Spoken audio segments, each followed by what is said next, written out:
Rang Undang-Undang Kerajaan, bacaan kali yang kedua. Distribution of Gas Amendment Bill 2024. Minister for Utility and Telecommunications.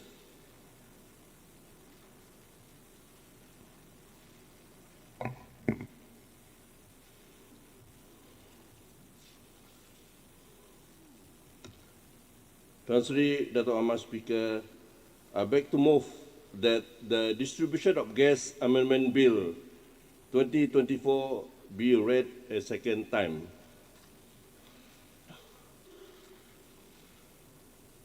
Tuan Sri Dato' Ahmad Speaker, sir, Sarawak has taken proactive steps in diversifying its energy portfolio. Since 2017, Sarawak has embarked on the development of hydrogen-related projects, beginning with the implementation of pilot trials for hydrogen-powered buses. This marks a milestone in the state's transition to clean energy solutions. Building on this momentum, Dato' Ahmad Speaker, sir, Sarawak continues to position itself at the forefront of the clean energy transition through the development of two potential hydrogen hubs which are located at SEDC Petchem Industrial Park, SPIP, Tanjung Kidurong, Bintulu, and Rembus H2 plant at Kota Semberahan. These hubs are poised to host two international partners, namely H2 Hornbill project by the Japanese consortium and H2 Hibiscus project by the Korean consortium, both currently in the front-end engineering design stage. These partnerships will facilitate Sarawak's export of approximately 200,000 tons of green hydrogen annually to Japan and South Korea by the year 2028. Additionally, 9,000 tons of green hydrogen will be made available for local consumption annually. The Rembus H2 plant in Kota Semberahan, led by SEDC Energy Sinan Berhad, will serve as the primary hydrogen supply and refueling hub for the Kuching Urban Transportation System, KUTS, project. With a targeted production rate of 1,825 tons per annum, Rembus will play a pivotal role in fueling the region's hydrogen-based transportation initiatives. These strategic initiatives underscore Sarawak's commitment to advancing its hydrogen economy and achieving long-term sustainability goals. Therefore, as the technology related to hydrogen generation develops, it is imperative to ensure the safe generation, storage, transportation, and utilization of this gas. While existing federal regulation address various aspects of gas safety, a comprehensive review of the Sarawak Distribution of Gas Ordinance 2016 is necessary to account for the distinct characteristics of hydrogen. This review also empowers Mesyuarat Kerajaan Negeri to make a regulation to address critical safety considerations, including flammability, storage pressures, and risk of leakages. Tuan Sri Dato' Ahmad Speaker, sir, may I now touch on salient features of the amendment bill. This amendment bill is introduced to establish a legal framework to regulate the distribution of hydrogen generated in Sarawak using feedstocks produced, obtained, or imported into Sarawak, premises to be used for generation, or storage of hydrogen, the transportation of hydrogen for distribution and delivery to consumers in Sarawak and for export. In doing so, Mr. Speaker, sir, this amendment bill seeks to amend the principal ordinance to incorporate, among others, the following. A, definition of gas. The definition of gas is expanded to include hydrogen as one of the type of gases to be regulated under the principal ordinance. B, introduction of new Part 4A. This amendment will incorporate new provision under new Part 1.4, Part 4A to specifically regulate activities in relation to hydrogen, a gas which is newly included in the definition of gas in the principal ordinance. The minister responsible for the implementation and administration of Part 4A is the minister having the responsibility for energy and environmental sustainability. C, appointment and function of regulator. Part 4A will be administered by a regulator, assisted by appointed officers, all of whom will be appointed by the minister.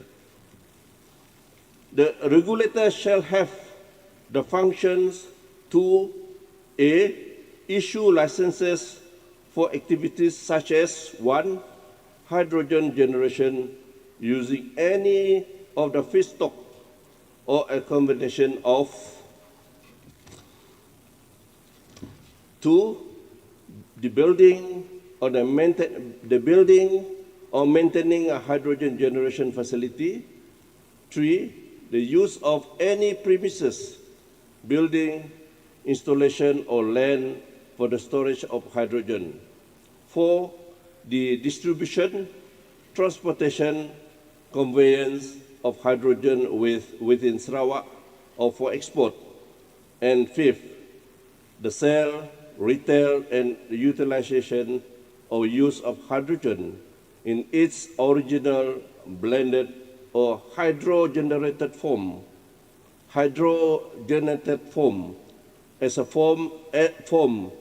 fuel for transportation, as a fuel for generation of electricity and other industrial application or processes. The second function of the regulator, Transri Dato' Ahmad Speaker, is to promote the economic development of Sarawak's hydrogen industry and its potential export. And the third function is to promote the investment in the generation and utilization of hydrogen in Sarawak. Now, let me touch on new offences and penalties. In addition, this amendment bill also introduces new offences and penalties in relation to the carrying out of any unauthorized activities relating to hydrogen, where any activities in relation to hydrogen generation, storage, distribution, or utilization carried out without license will constitute an offence punishable by fine of a minimum amount of 500,000 ringgit up to 1 million ringgit and or imprisonment up to 5 years. Now let me touch on the financial penalty. Further, Mr. Speaker, sir, this amendment also empowers the director or the regulator to impose financial penalty which may be recovered as a civil debt and to be paid into the state consolidated fund. Under this new provision, any non-compliance with the ordinance or its regulations will incur a penalty in an amount not exceeding 20 million ringgit. Repeated non-compliance will also face a penalty of 10 times the original financial penalty imposed by the director or by the regulator. Let me now touch on the imposition of rates, levies, etc. on hydrogen.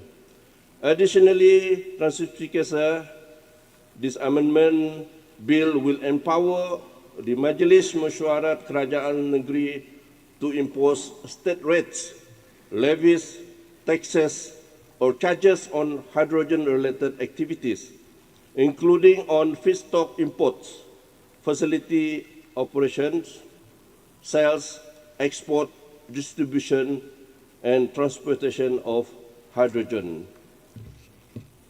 Extension of enforcement authority and protection to regulator.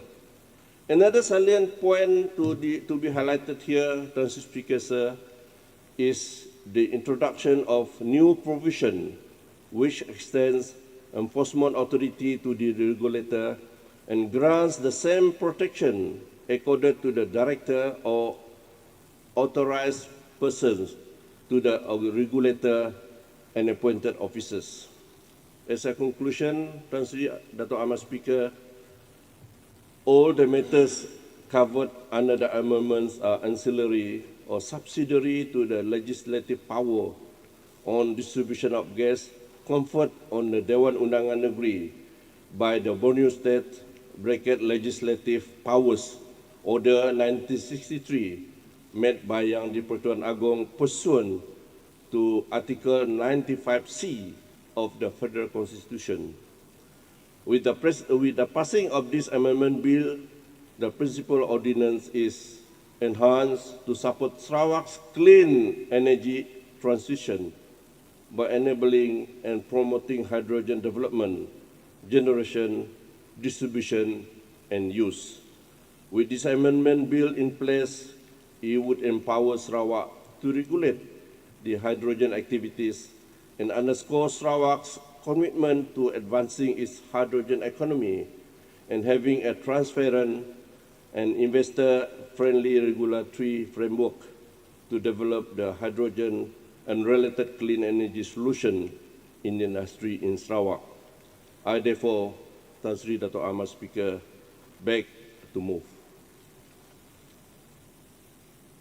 Another minister to second. Speaker.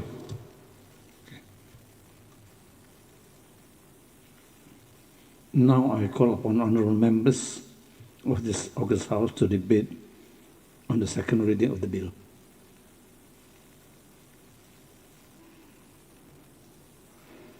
Member for Darul.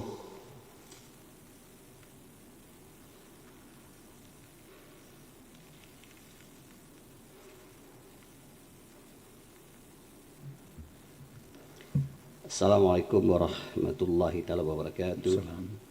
Salam sejahtera, salam sahabat sayang dan salam Sarawak Maju Makmur. Terima kasih Tan Sri Dato' Ahmad Speaker kerana telah memberi peluang kepada saya untuk turut sama mengambil bahagian dalam perbahasan rang undang-undang Distribution of Gas Amendment Bill 2024 yang telah dibentangkan oleh Menteri Utiliti dan Telekomunikasi dan Ahli Dewan Negeri bagi N27 Sebuyau Yang Berhormat Datuk Seri Haji Julaihi bin Haji Narawi. Tan Sri Dato' Ahmad Speaker, ekonomi hijau merupakan strategi ekonomi yang bertujuan untuk meningkatkan kehidupan manusia dan masyarakat di samping mengurangkan masalah alam sekitar dan ekologi. Dalam ekonomi hijau, kerajaan melaksanakan circular economy dengan menggunakan sumber yang lebih efisien dan produktif dalam usaha meningkatkan pendapatan negeri atau negara tanpa perlu merosakkan alam sekitar atau melakukan perkara yang boleh menyebabkan bumi kita panas, tidak selesa dan tidak selamat untuk kehidupan manusia. Sehubungan itu, langkah Kerajaan Sarawak memperkenalkan dasar ekonomi hijau adalah sangat tepat pada masanya. Di samping cabaran global masa kini seperti iklim yang tidak menentu, pemanasan global, pencemaran oleh gas rumah hijau dan sebagainya, Langkah kerajaan Sarawak memperkenalkan hidrogen sebagai sumber tenaga baru yang lebih efisien dan bersih pencemaran amatlah dipuji dan disokong oleh semua rakyat Sarawak. Transient Thomas Speaker, since the announcements of the post-COVID development strategy 2030 or PCDS 2030 in July 2031 by Yang Berhormat Premier of Sarawak, we have seen the positive outcome of its implementation gaining global recognition, particularly for Sarawak efforts in environmental sustainability through the explorations of green energy such as hydrogen. The passage of the Distribution of Gas Amendment Bill 2023 has marked a crucial step for the Sarawak government in demonstrating its ongoing commitment to effective governance. It is affirmed Sarawak position in the energy sector with a primary focus on economic empowerment. This aligns with PCDS 2030 goal of fostering energy self-reliance while simultaneously driving socio-economic development, generating skilled jobs, and creating new opportunities for our people. Transient Thomas Speaker, why hydrogen? Referring to the World Economic Forum 2023, said that hydrogen is the simplest and the most abundant element in the universe, has the potential to be the fuel for the future. It is an energy carrier that can store and deliver energy in a usable form. It is pure form. Hydrogen is a colorless, odorless, and non-toxic gas. It high in energy, yet an engine that burns pure hydrogen produces almost no pollution, making it the desirable source of power. In general terms, hydrogen can be used as a fuel in two main ways. It can be burned to produce heat, or it can be fed into hydrogen fuel cells to generate electricity. The good news is that once blue or green hydrogen has been produced, it has a variety of different applications. Number one, transport. Hydrogen is already used to fuel buses and other forms of public transportation, especially in Japan. It can also power freight truck and train, while hydrogen-based fuels such as ammonia can be used in aviation and shipping. More widespread use of hydrogen to power vehicles will depend on price of hydrogen fuel cells becoming cheaper and hydrogen refueling stations become more common. Number two, power generation.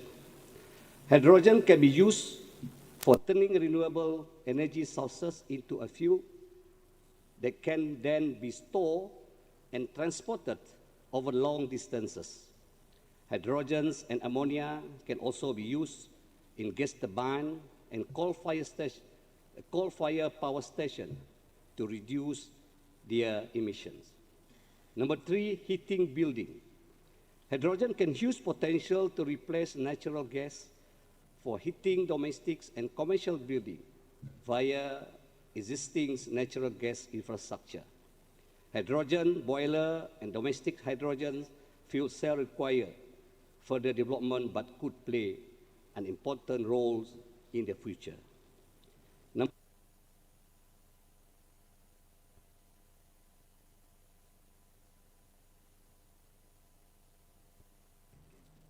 Hello. Hydrogen is currently used in a wide range of important industries processes. These include refining petrol, manufacturing steel, treating metals, and producing a range of chemicals. Transient Thomas Speaker, the core objective underlying this amendment encompass, number one, facilitate the development, generation, distribution, and use of hydrogen as part of Sarawak clean energy transition. Number two, establish legal provision for appointment of regulator to oversee hydrogen-related activities in Sarawak. Number three, incorporate new officers in penalties associated with hydrogen activities.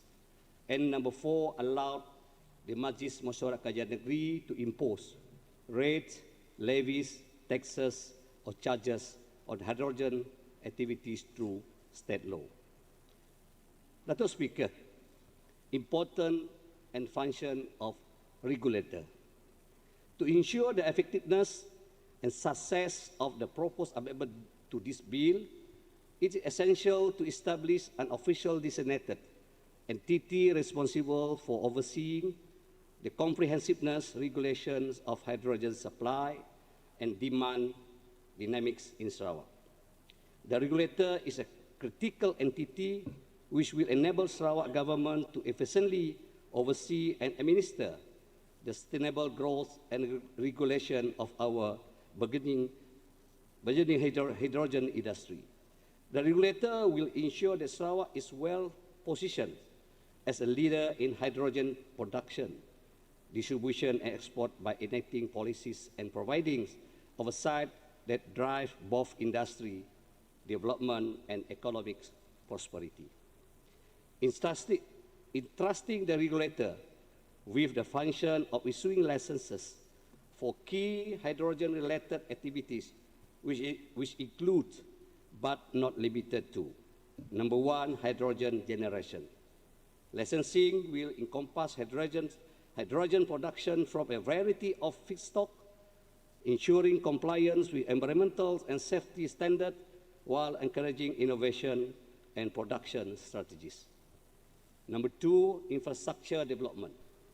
The regulator has the right to grant permit for the construction, operation, and maintenance of hydrogen production facilities supporting the development of a robust and resilient hydrogen infrastructure across Sarawak. Number 3, storage. Licensing will include the use of facilities for safe and secure storage of hydrogens, minimizing the risk and ensuring the ability for various uses. Number 4, distribution and transport. The regulator will be responsible to oversee licenses for the distribution, transport, and export of hydrogen, facilitating seamless integration into both regional and global market, and positioning Sarawak as a prominent hydrogen exporter. Number 5, commercialization and utilization. Regulators serve the right to issue licenses for the commercial sales and use of hydrogen, which a focus on key sectors like transportation, power or electrical generation, and industrial applications supporting our transition to a low-carbon economy. Beyond regulatory responsibilities, the regulator also will take an active role in promoting economic development. This entity will work to advance the growth of Sarawak hydrogen industry by encouraging innovation, attracting investments, and enhancing hydrogen export potential. Through strategic oversight and focused promotion, the regulator will help build a robust, sustainable hydrogen sector that creates jobs, bolster local economies, and position Sarawak as a key competitor in global energy transition. Dato' Speaker, the benefits of hydrogen economy for Sarawak. Hydrogen economy is set to bring transformative benefit to Sarawak by advancing into this new sector. We stand ready not only to drive substantial economic growth of optimizing market dynamics and ensuring prosperous economy of our region, apart from continuing our constant commitment toward environmental sustainability. Please allow me to elaborate further. Number 1, investment and employment opportunities. With new investment pouring into Sarawak hydrogen industry, we are positioned to create numerous job opportunities in hydrogen production, distribution, and infrastructure development providing our workforce with skill development and long-term employment to uplift living standards and communities. Hydrogen economy aligns seamlessly with Sarawak PCDS 2030, allowing us to attract new investment, bolster local industries, and guide Sarawak toward a sustainable and prosperous future. Number two, empowering local businesses. The hydrogen economy will actively involve Sarawakian businesses in the supply chains from manufacturing and maintenance of breeding hydrogen infrastructure. This approach ensures the economic gain remain within our border, reinforcing our economy through local-driven growth. Number three, positioning Sarawak as a leading exporter. Sarawak aspires to become a major exporter of green hydrogen to countries like Korea, South Korea, and Japan. By establishing this export capability, we will boost both state and national economic growth, positioning Sarawak as global leader in clean energy and generating ongoing revenue that benefits all Malaysians. Acknowledging the global and local concern on climate change and the importance of reliance on green and clean energy instead of fossil fuel, through this amendment of this bill will prove Sarawak's commitment in contributing to sustainable growth and prosperity through reliable and renewable energy, also making Sarawak an exemplary nation in the eye of the world, especially in Southeast Asia. Dato' Speaker, challenges and solutions. With all these wonders and benefits that sound very convincing and futuristic, I believe recognizing the possible challenges that may be faced by Sarawak government should also be highlighted in this August House.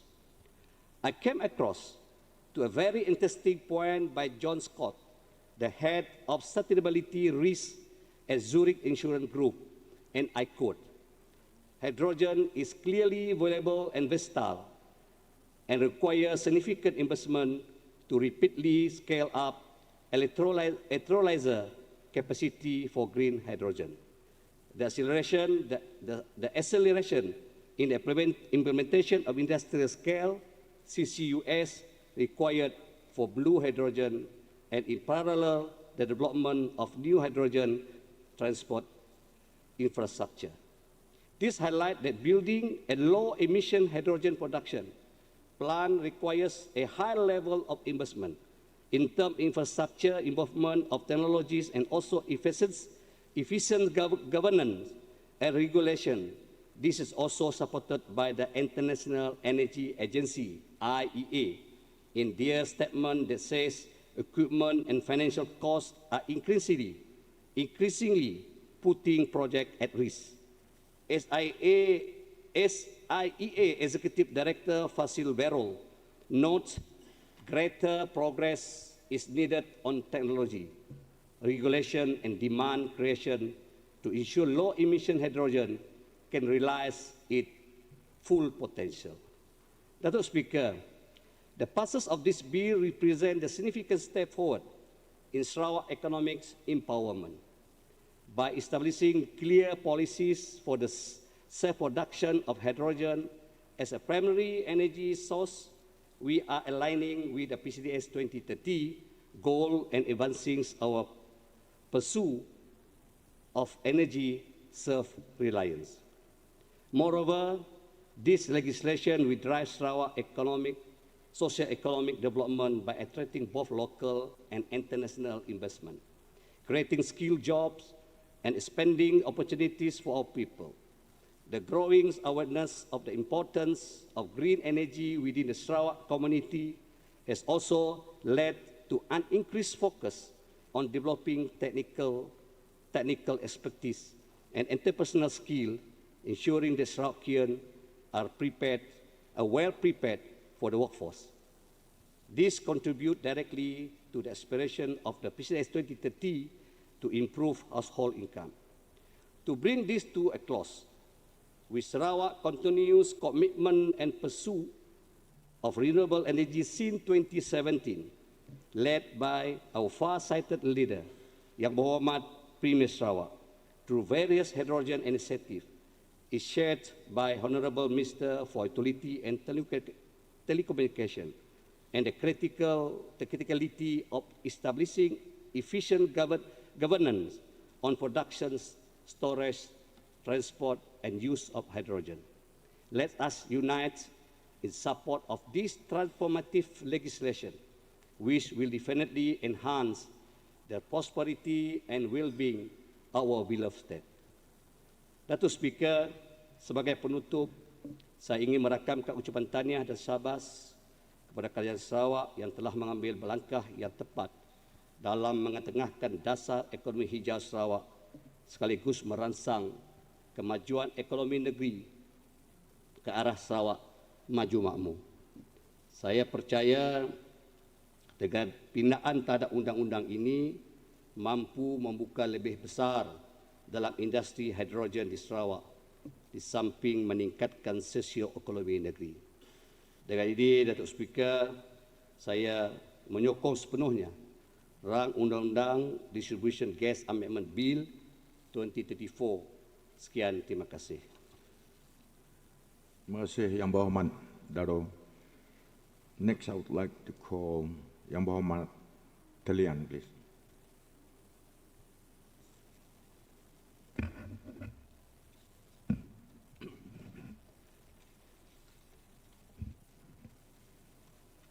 Terima kasih, Datuk Speaker. Selamat berhabis. Salam Sarawak sayang. Salam Sarawak maju makmur. Datuk Speaker, terima kasih atas ruang dan peluang yang diberikan kepada saya untuk turut serta di dalam perbahasan pindaan Ordinance Distribution of Gas 2024 yang merupakan langkah penting dalam pengembangan industri tenaga di Sarawak. Tahniah juga diucapkan kepada sebuyau merangkap Menteri Utility dan Telekomunikasi, Menteri Bertanggungjawab yang membawa usul untuk pindaan ini. Datuk Speaker, apa yang saya lihat, pindaan utama ordinans ini adalah melibatkan penambahan bahagian 5A yang baru khusus untuk hidrogen, yang mana ordinans asal hanya terpakai kepada gas asli. Maka pindaan ini memperluaskan skopnya untuk merangkumi sumber hidrogen. Ini bermakna aktiviti seperti penjanaan hidrogen, penggunaan tanah dan premis untuk kemudahan penjanaan hidrogen dan pengedaran hidrogen kini dikawal selia di bawah ordinans ini. Pindaan ini bukan sahaja bertujuan untuk memperbaharui undang-undang sedia ada, tetapi juga untuk memastikan bahawa Sarawak sentiasa berada di hadapan dalam penggunaan dan pengeluaran hidrogen sebagai sumber tenaga alternatif selain dari bahan bakar fosil yang ketika ini didapati memudaratkan keadaan alam sekitar yang menjurus kepada perubahan iklim dunia yang tidak stabil. Datuk Speaker, pindaan ini juga memperkenalkan kuasa untuk membuat peraturan berkaitan pelbagai aspek hidrogen, termasuk prosedur permohonan lesen, spesifikasi dan piawaian untuk penjanaan hidrogen, kualiti hidrogen, keselamatan dan penyahtahulihan kemudahan penjanaan hidrogen. Pindaan ini merangkumi beberapa aspek utama yang akan memperkukuhkan pengawalan dan pengurusan sumber gas dan hidrogen di wilayah Sarawak ini. Sebagai contoh, pindaan kepada Seksyen 1 yang menambah subseksyen baru mengenai hidrogen menunjukkan komitmen kerajaan Sarawak untuk mengawal selia pengeluaran dan penggunaan hidrogen dengan lebih berkesan. Ini termasuklah penghasilan hidrogen menggunakan bahan mentah yang diperoleh dari Sarawak, penggunaan tanah dan bangunan sebagai fasiliti penghasilan hidrogen, dan pengedaran hidrogen sama ada kepada pengguna maupun untuk diekspor. Hidrogen dilihat sebagai sumber tenaga masa depan yang bersih dan boleh diperbaharui. Dengan mengintegrasikan hidrogen ke dalam sistem tenaga kita, kita bukan sahaja dapat mengurangkan kebergantungan kepada bahan bakar fosil, tetapi juga menyokong usaha untuk mencapai matlamat kelestarian alam sekitar di samping mengelak dari berlakunya perubahan iklim yang lebih buruk di masa akan datang. Datuk Speaker, pindaan ini memberi penekanan kepada keselamatan dalam penghasilan dan penyimpanan hidrogen yang merupakan aspek kritikal dalam memastikan keselamatan awam sentiasa terjaga. Pindaan ini juga memperkenalkan definisi baru seperti fasiliti penghasilan hidrogen dan penghasilan hidrogen itu sendiri. Ini akan membantu dalam memberikan penjelasan tentang aktiviti yang memerlukan lesen dan syarat-syarat yang perlu dipatuhi oleh pemohon lesen dalam segala urusan yang berkaitan.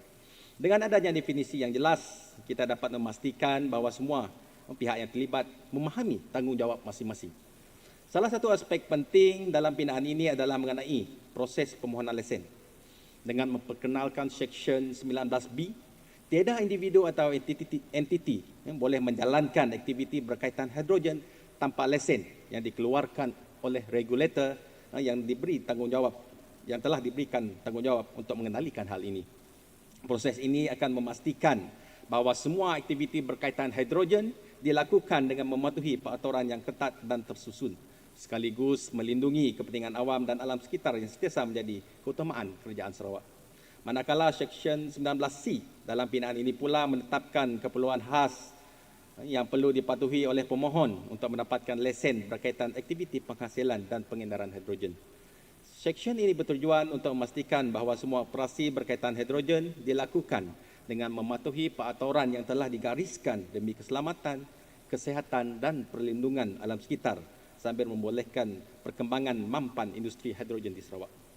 Dengan memastikan pematuhan kepada keperluan ini, kerajaan Sarawak akan dapat mengawal selia aktiviti pengeluaran dan pengedaran hidrogen dengan lebih berkesan, sekaligus menyokong matlamat kelestarian dan inovasi dalam sektor tenaga bersih.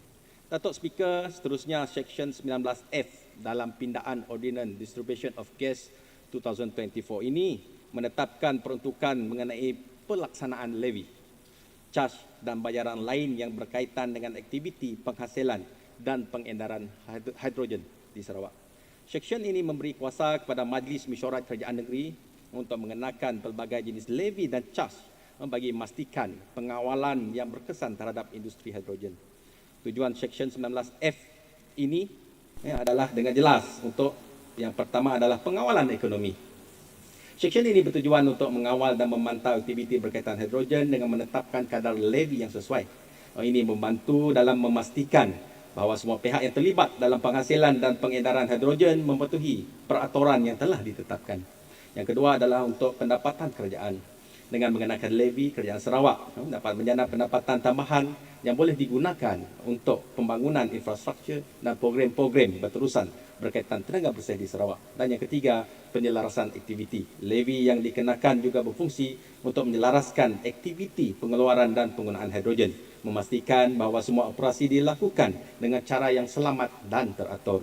Datuk Speaker, Seksyen 19F juga menyatakan bahawa levy boleh dikenakan ke atas beberapa perkara, iaitu yang pertama, feedstock. Levy dikenakan ke atas bahan mentah yang dihasilkan atau diperoleh dalam Sarawak atau yang diimport ke wilayah ini untuk tujuan penghasilan hidrogen. Ini termasuk juga elektrik yang digunakan dalam proses penghasilan hidrogen itu sendiri.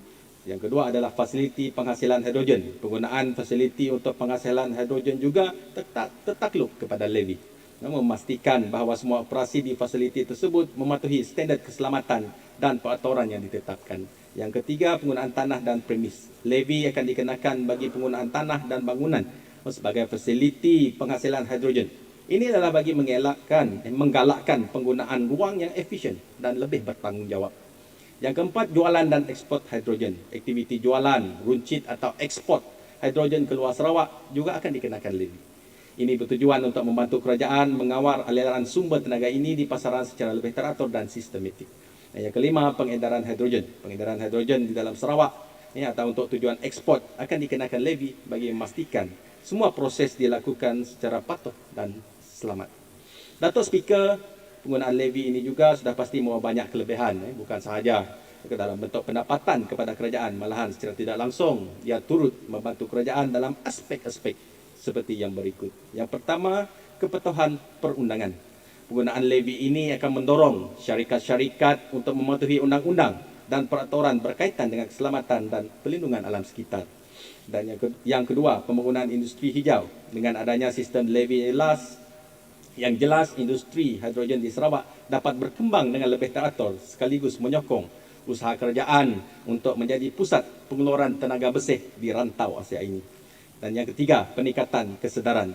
pengandalan levy juga secara tidak langsung akan dapat meningkatkan kesedaran dalam kalangan pemain industri mengenai tanggungjawab mereka terhadap alam sekitar dan masyarakat secara amnya. Seksyen 19F ini juga adalah langkah penting dalam memastikan industri hidrogen di Sarawak berkembang dengan baik, selamat dan mampan. Dengan adanya peruntukan dalam seksyen ini, Kerajaan Sarawak sudah pasti dapat mengawal selia aktiviti berkaitan hidrogen secara lebih berkesan sambil memastikan manfaat ekonomi dapat dinikmati oleh semua pihak yang terlibat secara langsung maupun tidak langsung dalam industri tenaga ini.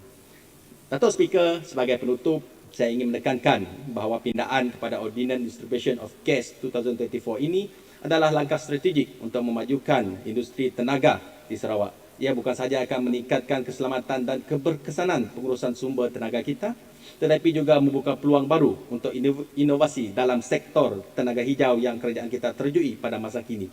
Sehinggalah Sarawak diiktiraf di peringkat dunia sebagai wilayah yang sangat komited dalam menerokai sumber tenaga baharu ini. Secara ringkasnya, pindaan kepada Ordinance Distribution of Gas 2024 ini merupakan langkah penting dalam mengawal selia industri hidrogen di Sarawak.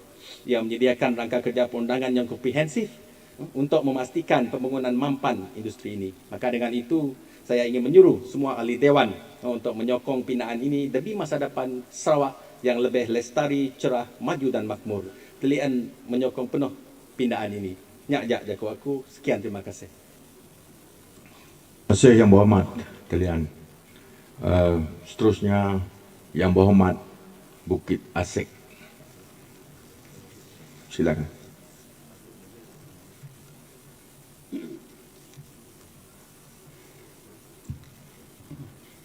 Thank you, Dato' Speaker.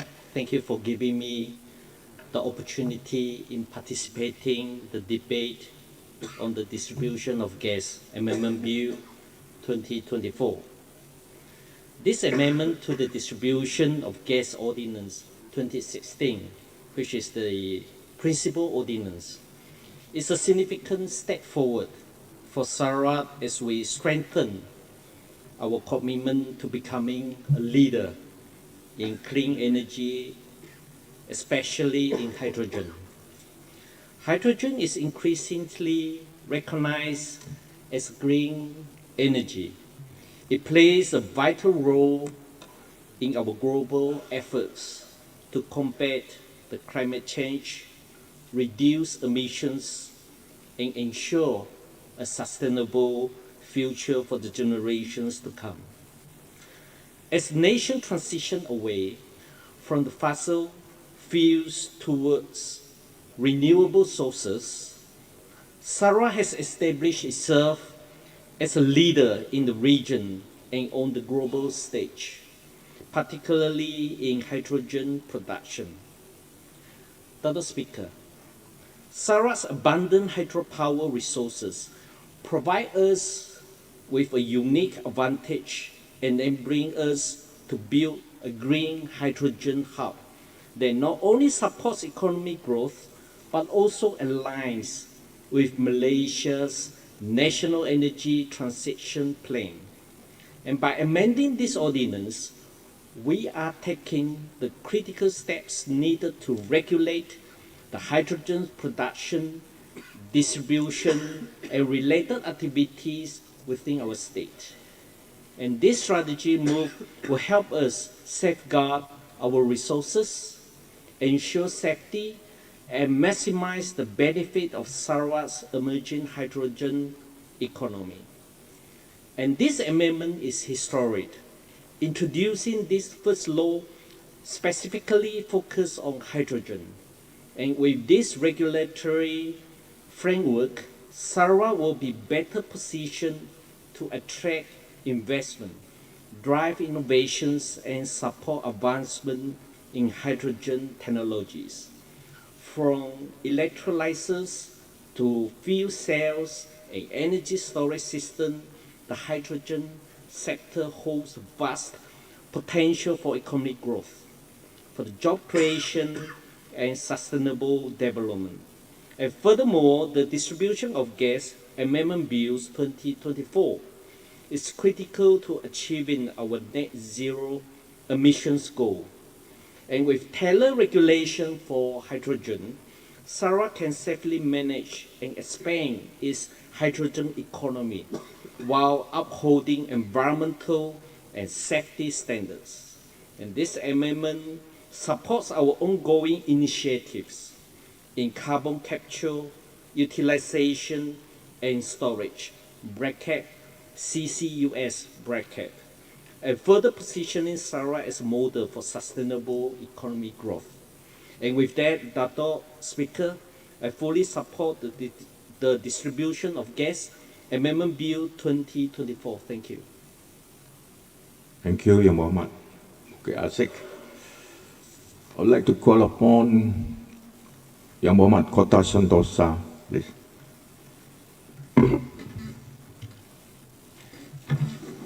Thank you, Dato' Speaker, for the opportunity to debate the distribution of gas Amendment Bill 2024.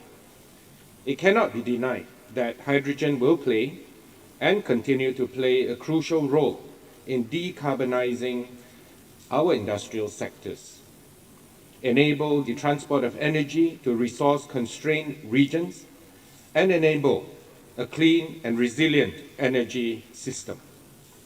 The clean hydrogen industry is facing headwinds.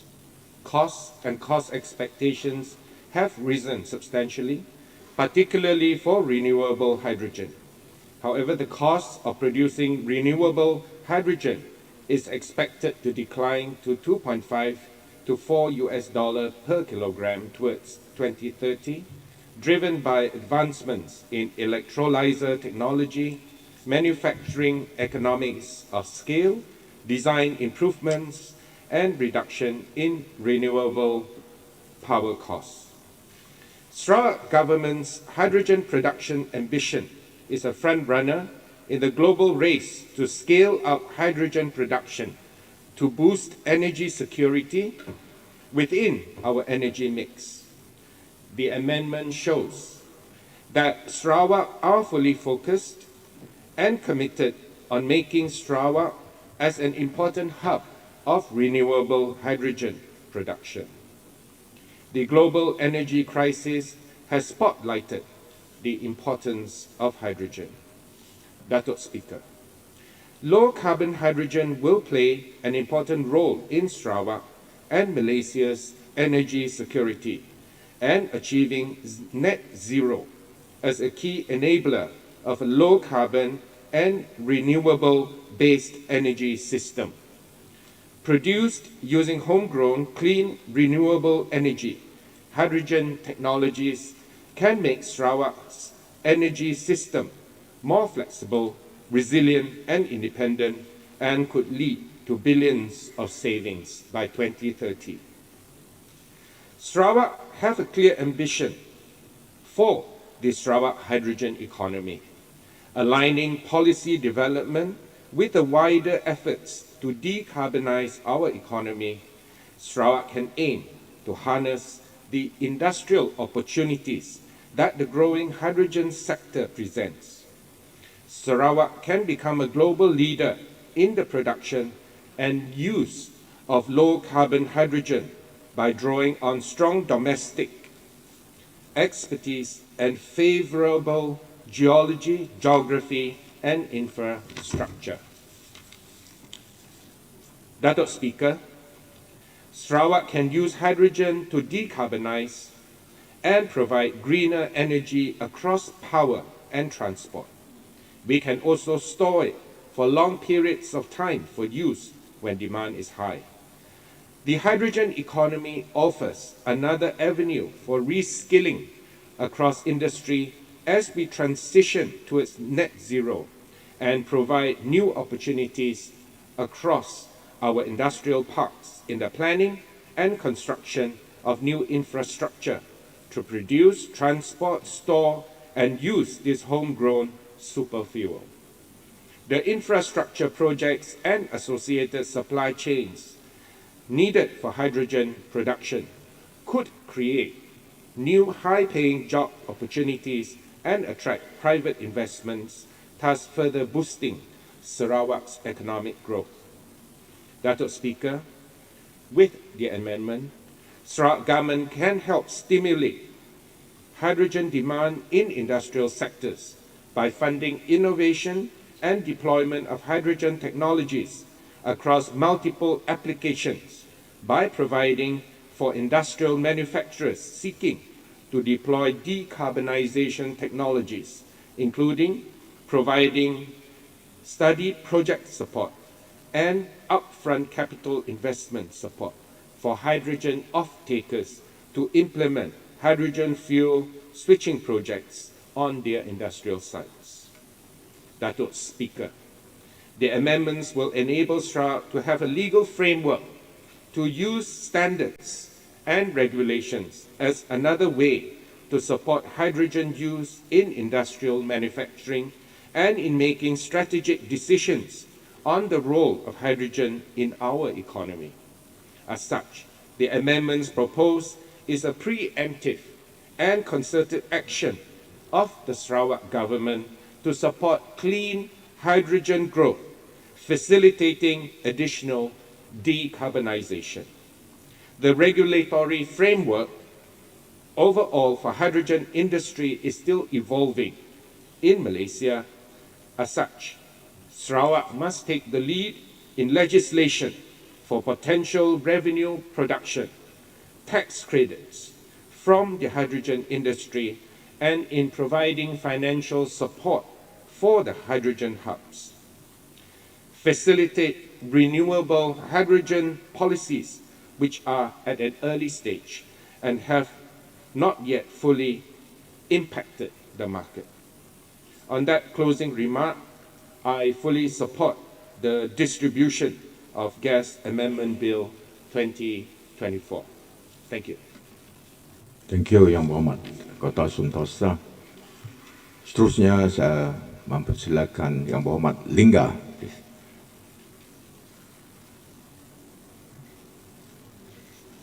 Bismillahirrahmanirrahim. Assalamualaikum warahmatullahi wabarakatuh. Salam sejahtera dan salam Sarawak Maju Makmur.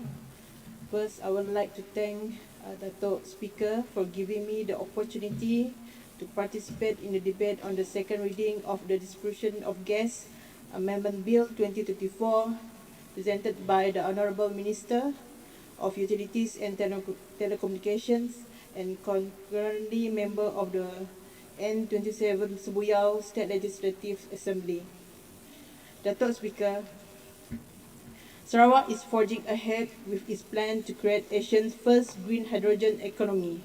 It aims to start exporting hydrogen that is produced using renewable energy by 2030.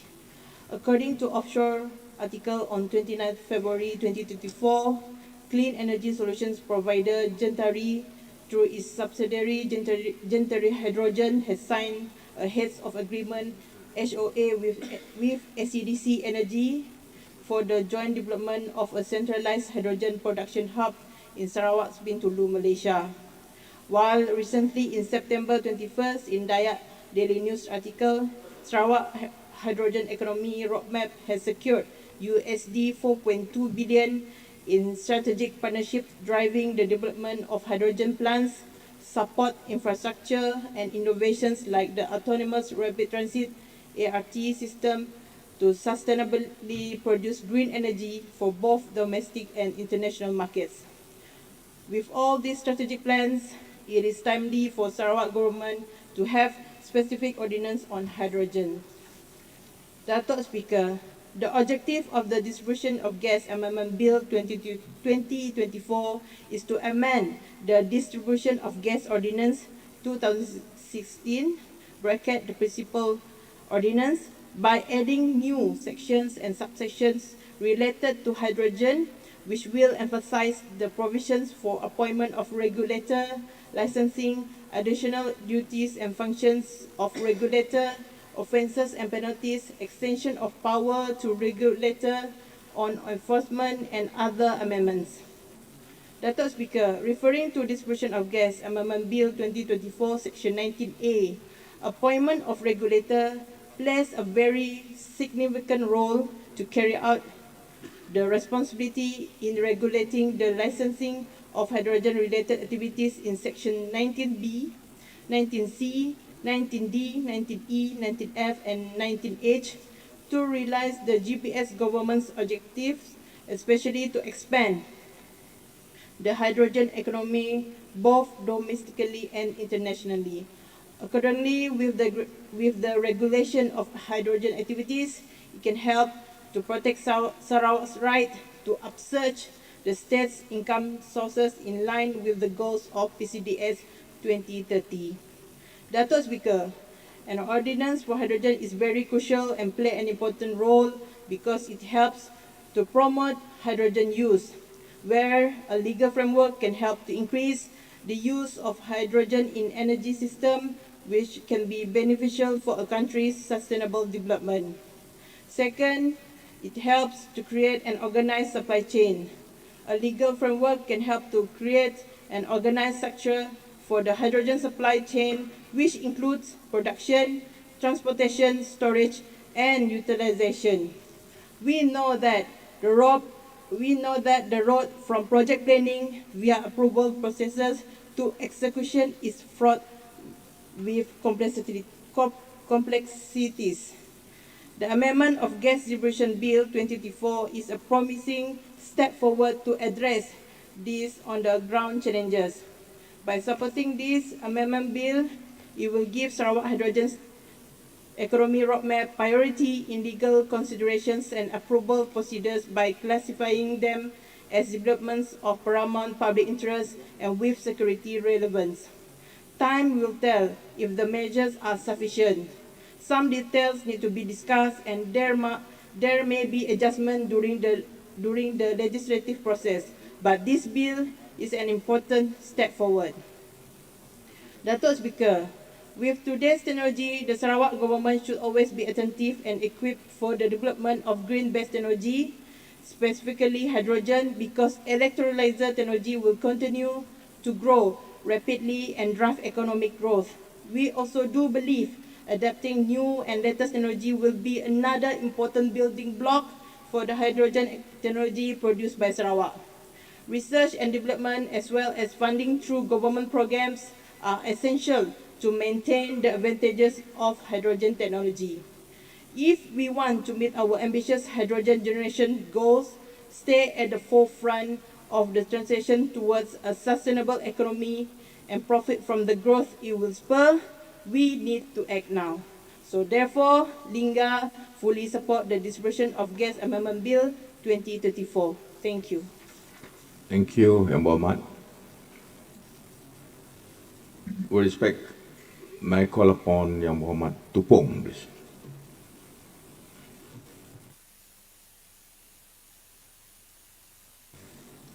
Terima kasih, Yang Berhormat Datuk Speaker. Bismillahirrahmanirrahim. Assalamualaikum warahmatullahi taala wabarakatuh. Salam sejahtera. Salam Sarawak Maju Makmur. Yang Berhormat Datuk Speaker, thank you, sir, for allowing me to participate in the debate for the distribution of Gas Amendment Bill 2024 in this August House. I wish to record my appreciation to the Sarawak Government and the Minister of Utilities and Telecommunication, which is also the member for Sebuya, for tabling this bill.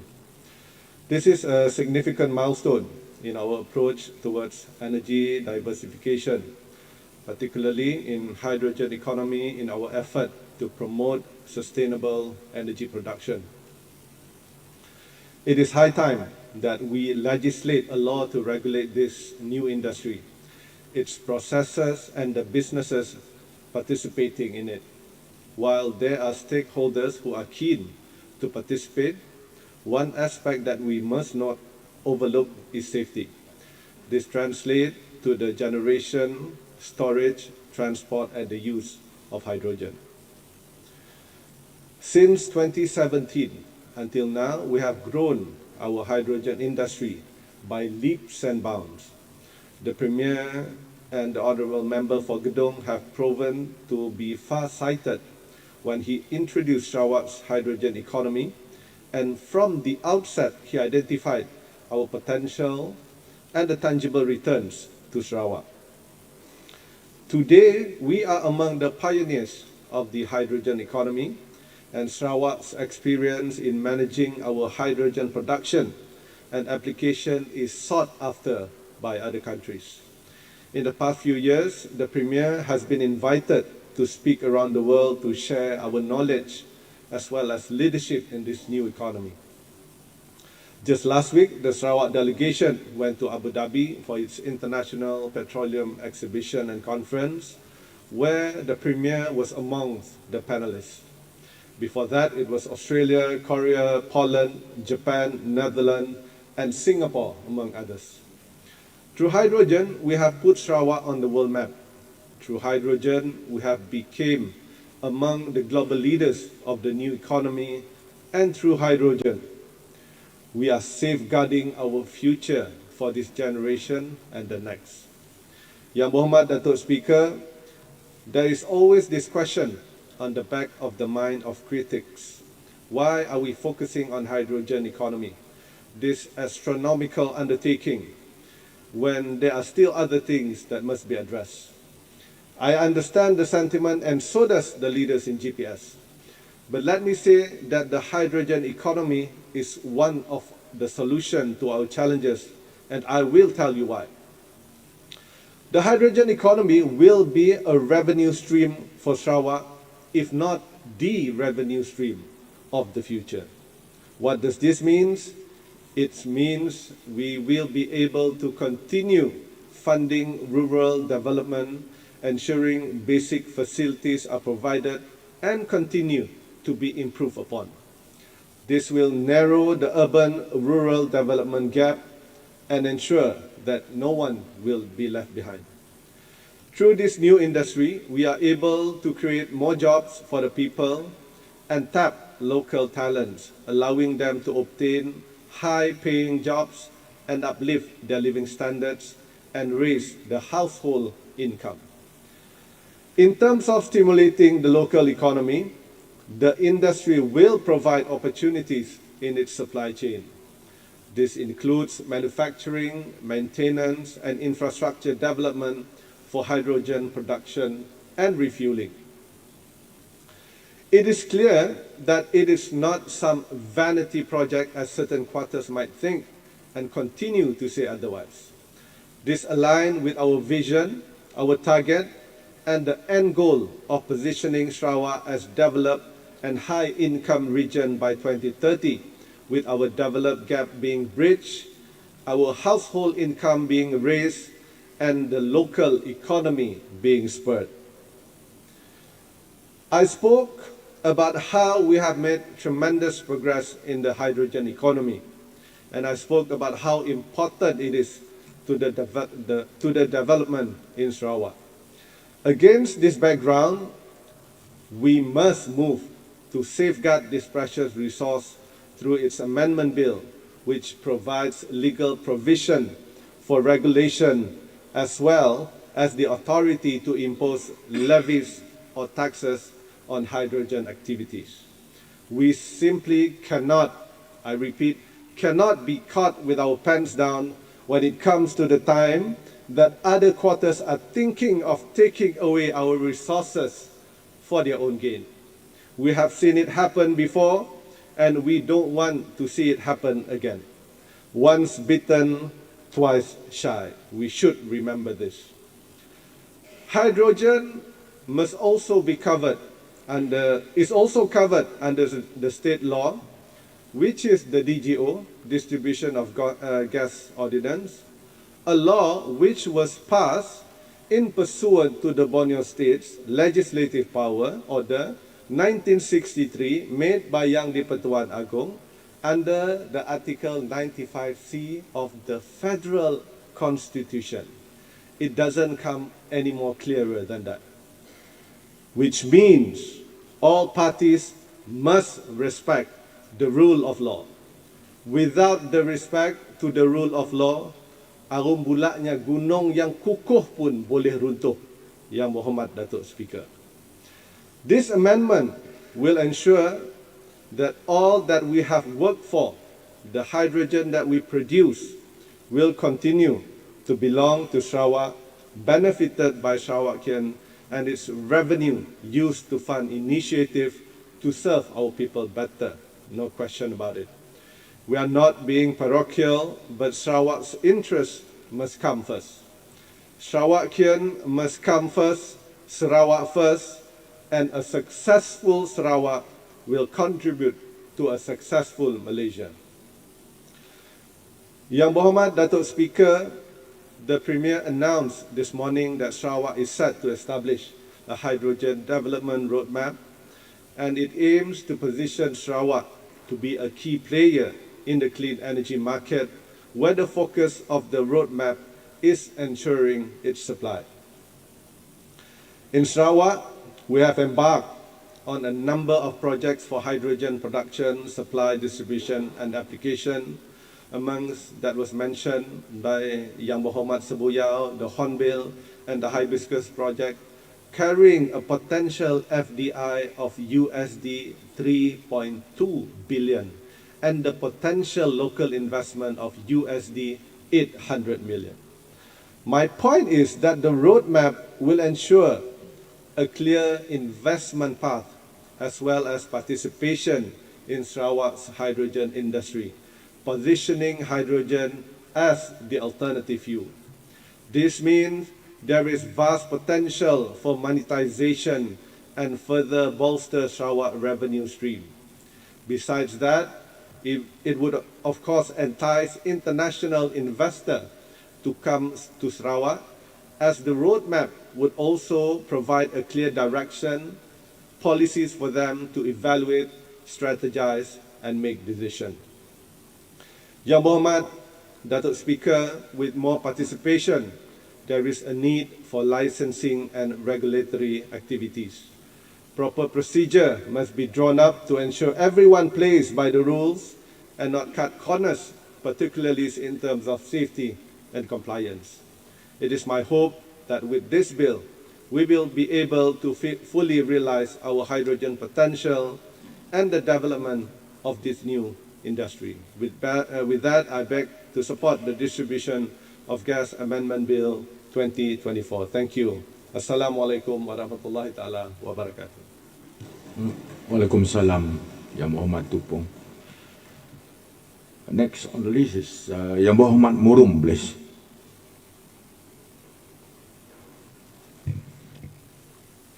Thank you, Yang Berhormat Datuk Speaker.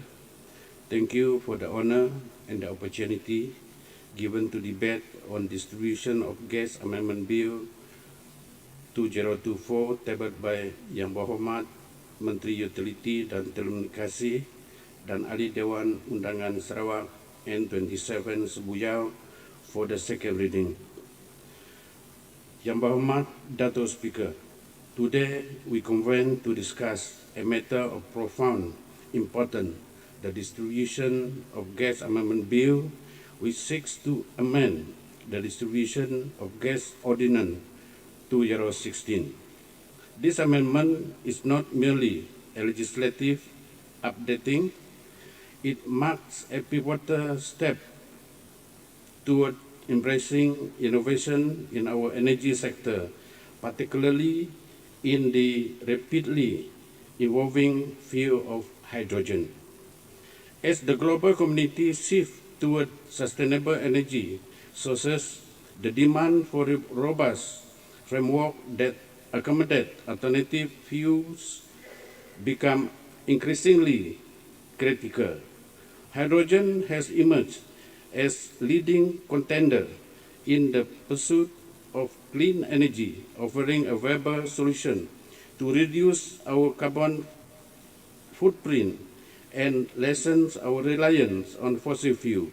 However, the absence of regulatory provision for hydrogen activity under the existing distribution of gas ordinance create a gap that could hinder our progress toward a sustainable energy future. Yang Berhormat Datuk Speaker, this bill aims to lay down comprehensive regulation governing the production, distribution, and use of hydrogen. By doing so, we are not merely updating our legislative framework, we are proactively fostering an environment that encourages innovation and investment in hydrogen technology. Key objectives of this amendment include: 1. Regulatory clarity, establishing clear guidelines for hydrogen distribution that ensure safety and integrity in operation. 2.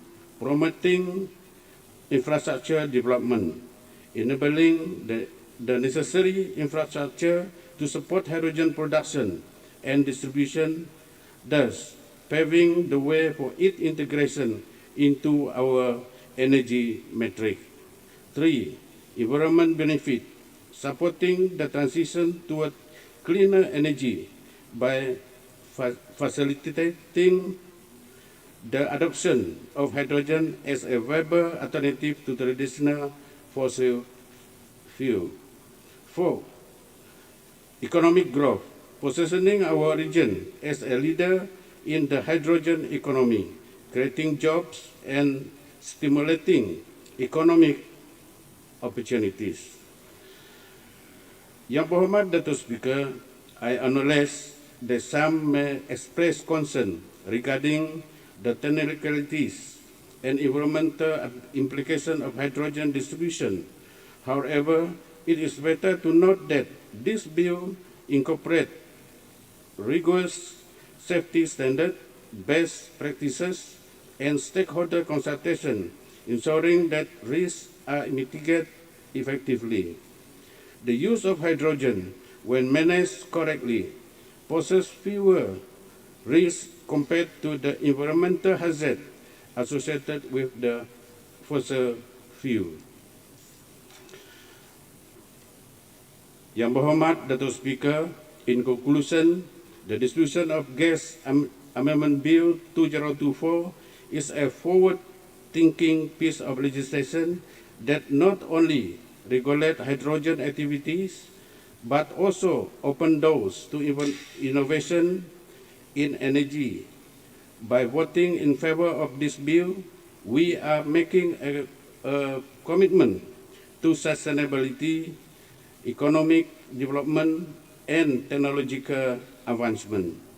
Let us seize this opportunity to shape cleaner, more resilient energy future that align with our commitment to protecting the environment and advancing our economic interests. Together we can ensure that our region remain at the forefront of the hydrogen revolution. With that, I beg to support the motion of this passage of this distribution of gas amendment bill 2024. Sarawak Maju Makmur, thank you. Thank you, Yang Berhormat Mudum. Next, Yang Berhormat Tanjung Datuk, silakan.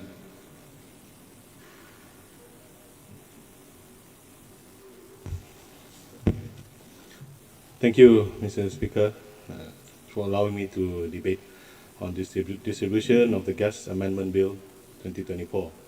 Bismillahirrahmanirrahim. Assalamualaikum warahmatullahi wabarakatuh. Salam sejahtera. Salam sejalai.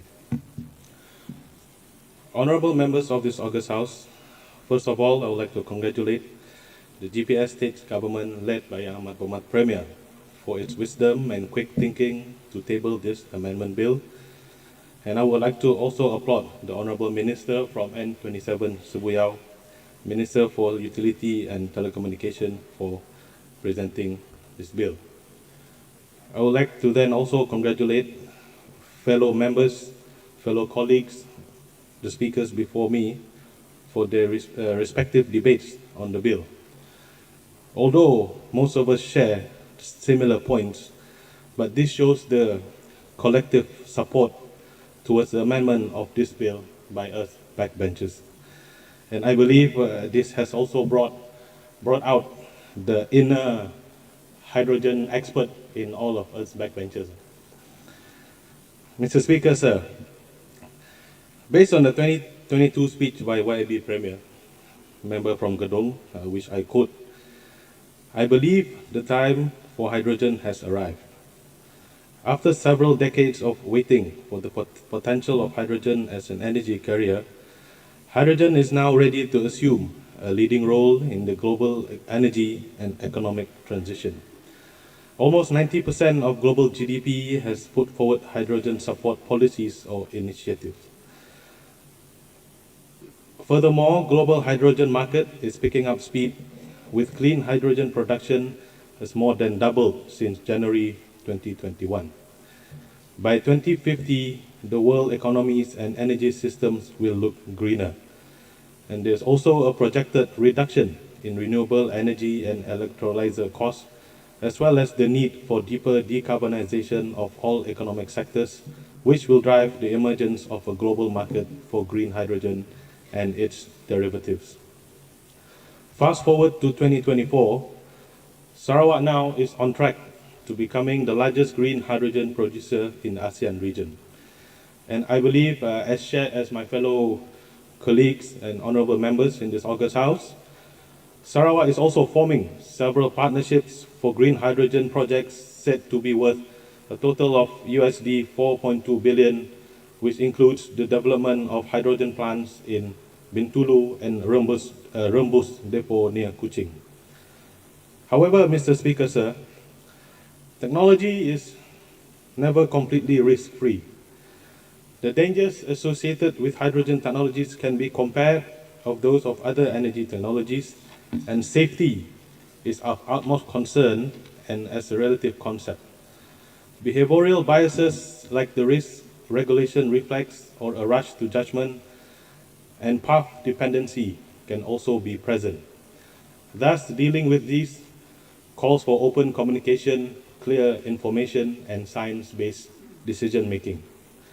Therefore, it is absolutely imperative that we approve this amendment to make provisions for the regulation of activities relating to hydrogen. This will not only give a better framework, but also to safeguard our rights in the production, storage, distribution, and also use or utilization of our new resource, or if I may add, our new commodity. There has to be certain specific rules and regulations to address the production of hydrogen and its supply or value chain in the state. Few recommendations that I could mention here is that we could start up with a 4-step process which begins with licensing, i.e. certification, such as carbon footprint, project certification, and also green electricity traceability, among others. Then we can move on to design and permits, which includes site assessment, environmental impact assessment, and risk assessment. Step number 3 will involve procurement, which in other words is to access a global and reliable supply chain, which would involve transport, loading, and unloading of hydrogen, whether in gas or liquid form. And last but not least is the construction phase, is which to run the project safely and on time. This phase would entail factors such as quality assurance, quality control, safety supervision, commissioning, and test run supervision, among others. And after these 4 processes has been done, then we could focus on the asset operations and its management. So that's in conclusion, Mr. Speaker, sir. This amendment to this ordinance will act as a measure to ensure that the state has a say in all of the process that I have mentioned above, notwithstanding the revenue that we will get from production of hydrogen. We do not want any other entities or third parties to claim ownership or impose unwarranted demands on what we Sarawak have started. And in fact, we are one of the pioneers in this ASEAN region. With that, once again, I would like to beg to support this bill, sir. Thank you very much, Mr. Speaker, sir. Yang Berhormat Tanjung Datu. Next, Yang Berhormat Tamin.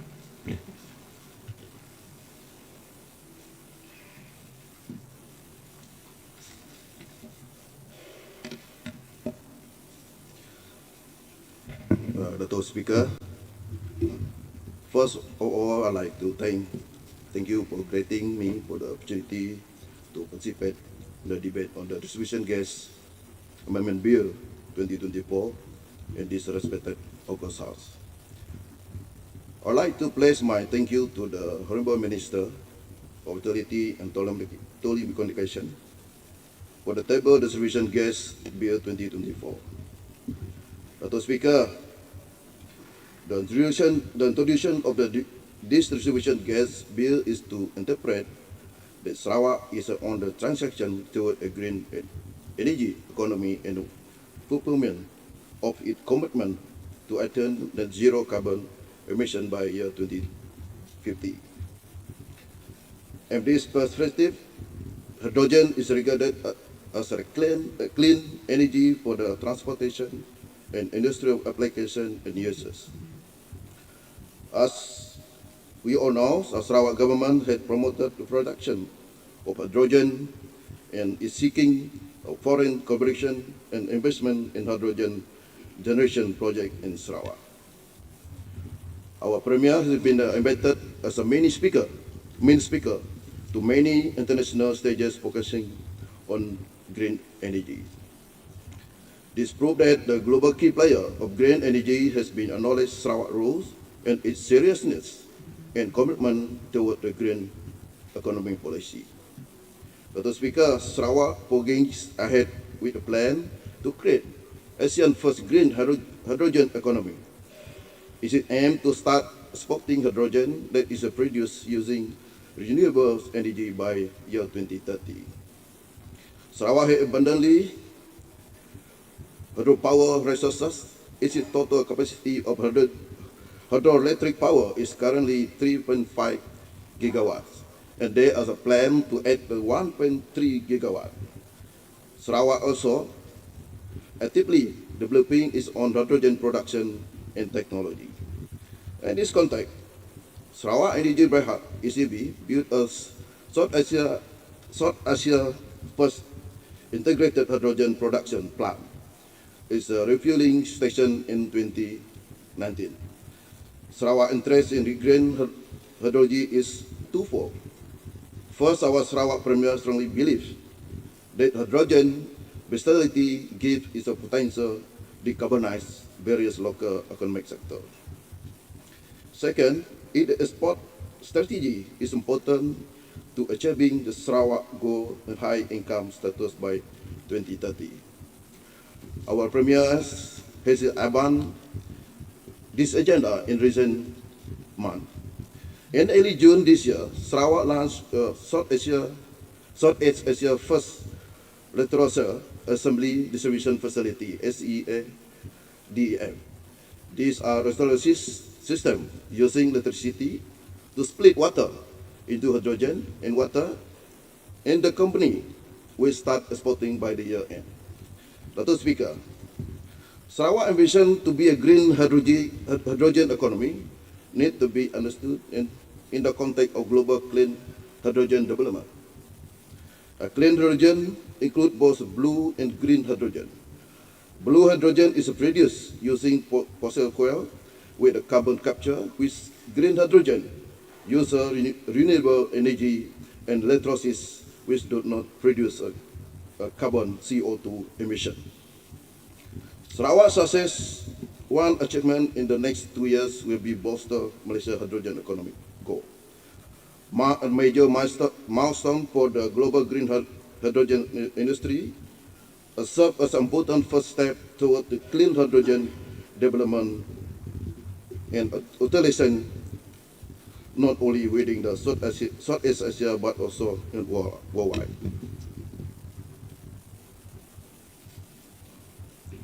Dr. Speaker, Petros or Petroleum Sarawak Berhad have been designated as the sole gas aggregator for Sarawak. The Amendment Gas Bill Distribution Bill 2023 was passed in this August House on 21st November 2023. Now, my question is, why Petronas keep delay the handover of the responsibility to the Petros? Those Petros not respect or recognize our law, which is already passed in this August House. Or is it a planned strategy for them making more money which does not belong to them? Dr. Speaker, For the conclusion, I full support of the distribution of Amendment Bill 2024 tabled by our Honourable Minister of Utility and Telecommunication in this Honourable August House. Thank you. Thank you, Yang Berhormat Tamin. Seterusnya Yang Berhormat Terbedu.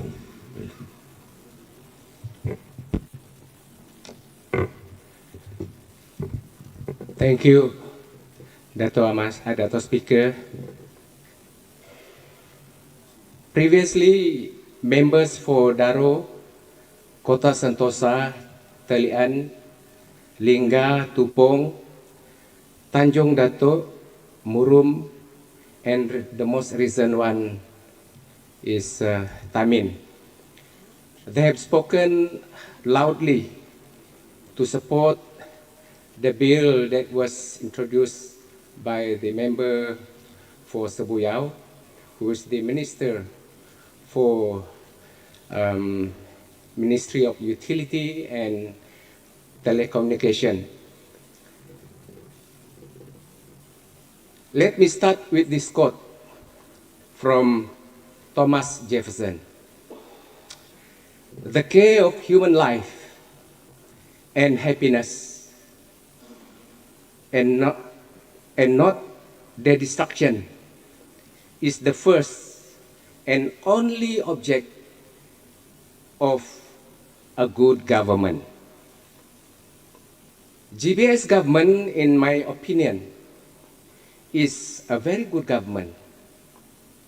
Our continuous pursuit to improve the quality of life of all Sarawakian via the various initiatives that has positive impacts carried out by the GPS government has been proven successful over and over again.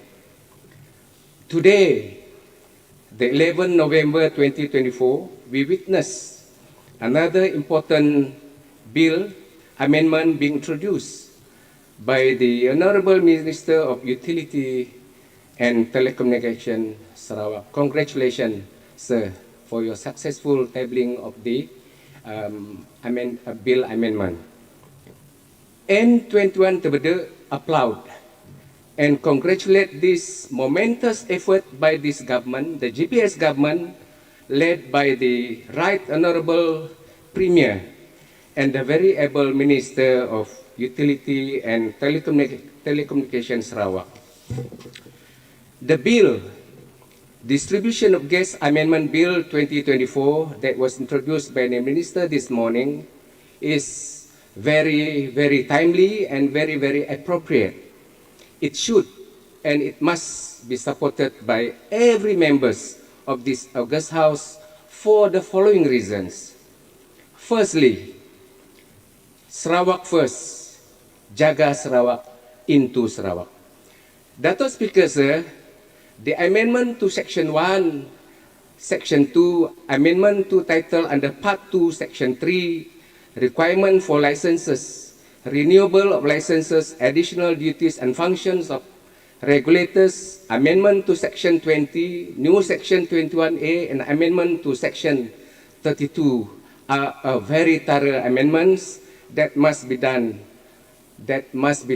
to accommodate the great initiative by the Right Honourable Premier in a great effort in putting and placing the interests of Sarawak and Sarawakian first, in line with our Sarawak slogan, war cry, Sarawak first, jaga Sarawak into Sarawak, and is also in line with the Sarawak hydrogen economy roadmap.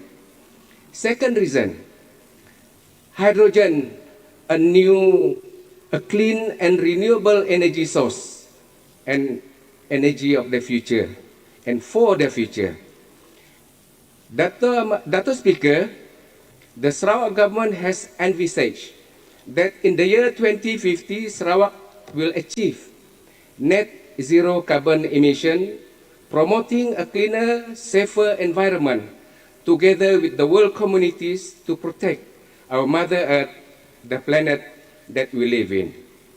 The ambition and inspiration of the Sarawak government utilizing hydrogen as an alternative source of renewable energy is a sustainable solution and important roadmap to achieve that net zero carbon emission. The setting of Kuching Urban Transport System KUTS to implement ART or Autonomous Rail Transit by Sarawak Metro is a grand development plan by the GPS government. Trackless articulated electric vehicle powered by hydrogen fuel cell will be utilized. In this regards, hydrogen is greatly required. Hence, this amendment to the DGO bill is a strategic move and must be approved and supported in this August House. The third reason, hydrogen as an important source of revenue for Sarawak. Dato' Speaker, Sarawak is so blessed. We have abundant supply of feedstocks such as water, biomass, natural gas, ammonia, and other resources such as cheap and low electricity tariff readily available for the hydrogen generation. It is a great loss for Sarawak and our nation if these resources are not monetized and converted as revenue for our people in Sarawak to increase the state revenue. The generation of hydrogen means the process of creating or producing hydrogen using feedstocks, using the processes of electrolysis of water or reformation of natural gas into other chemical forms such as gas, liquefied or solid form, is an important new potential source of revenue for Sarawak. This will create new industries and highly paid jobs to all Sarawakian. The newly found commodity can be utilized domestically and exported to other countries. Exports of hydrogen to countries such as India and South Korea, including Japan, will definitely contribute to our much needed foreign exchange and increase our GDP value for the betterment of our Sarawak overall economy. Dato' Speaker, sir, let me conclude with this quote. All our dreams can come true if we have the courage to pursue them. With these arguments, rationale, and justification, Dato' Speaker, sir, I beg or Terbedu beg to support this Distribution Gas Amendment Bill 2024. With that, thank you. Thank you, Yang Berhormat Terbedu. I have on my list Yang Berhormat Tanjung Batu, thereafter Yang Berhormat Balingan and Ketibas, followed by Beting Maru. May I call upon Yang Berhormat Tanjung Batu, please.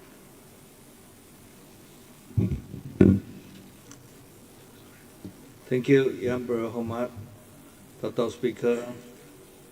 Salam Sarawakku sayang, salam segulai sejalai. Firstly, allow me to extend my heartiest congratulations to the Honourable Minister of Utility and Telecommunication, YB from N27 Spuyo, for his leadership and commitment in introducing the Distribution of Gas Amendment Bill 2023.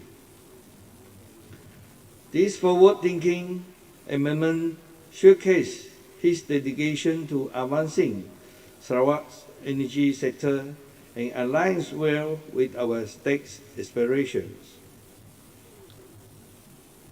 YB Dato' Speaker, I appreciate the opportunity to debate on the Distribution of Gas Amendment Bill 2023, which represents a significant advancement in Sarawak gas and energy industry.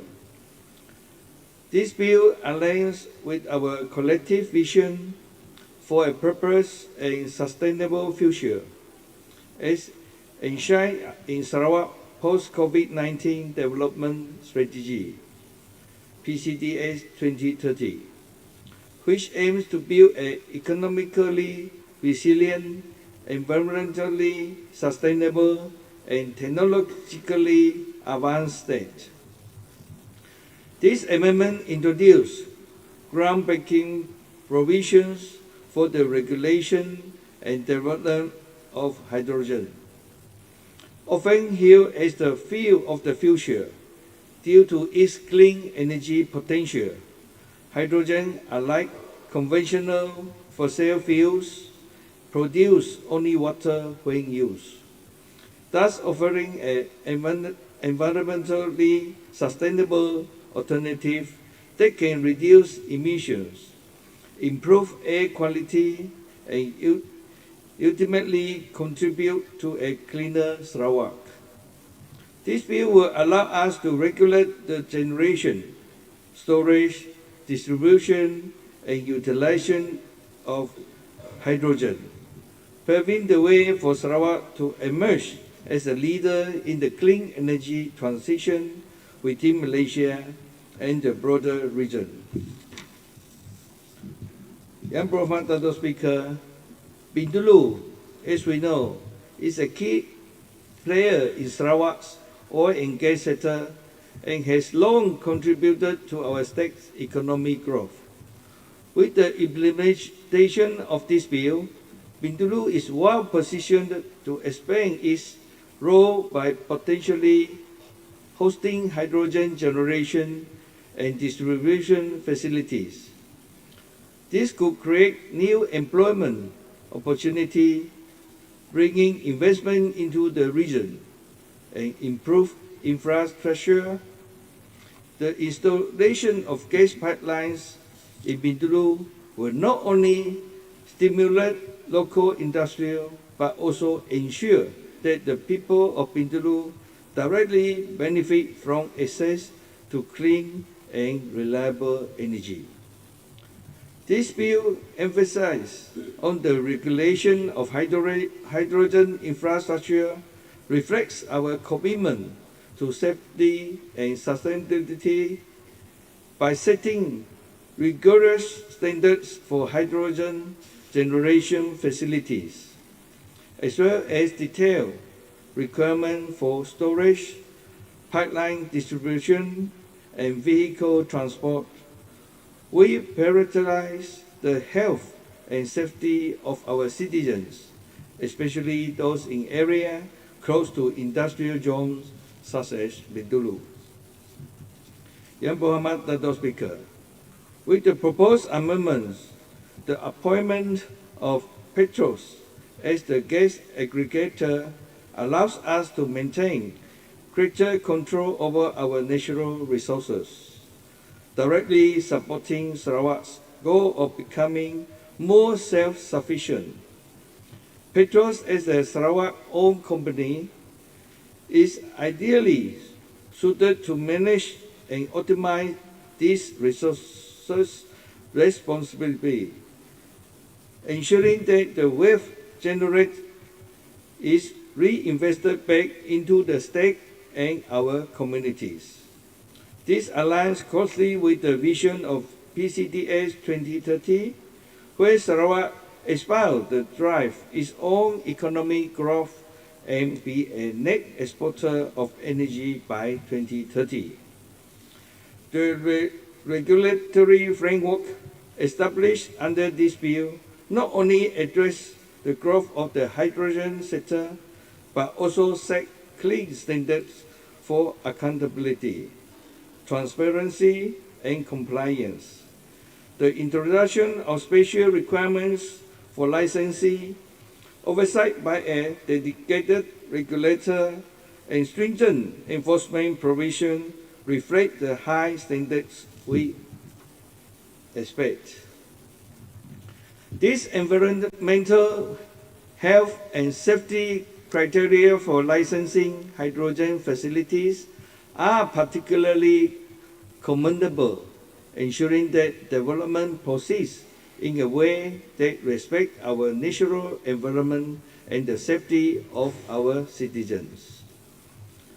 One of the highlights of this amendment is the provision that allows the regulator to impose levies and rates on various hydrogen-related activities.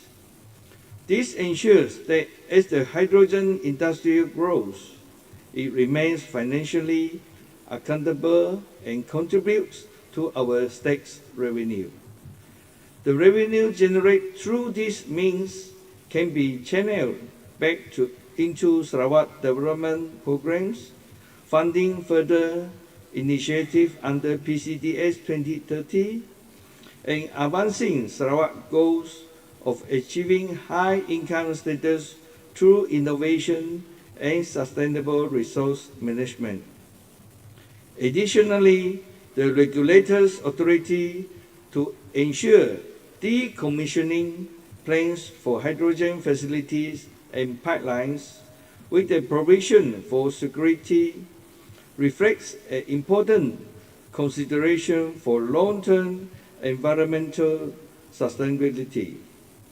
These decommissioning measures ensure that at the end of facilities or pipelines life, the land and infrastructure are managed responsibly, avoiding environmental hazards and protecting our natural landscapes for future generations. Yang Berhormat Dato' Speaker, in closing, this bill is a forward-looking legislative measure that not only enables Sarawak to tap into the potential of hydrogen, but also ensure that our action today lay a strong foundation for the future. This bill upholds the principle of sustainability, economy, growth, and energy independence, all central to the vision of PCDS 2030.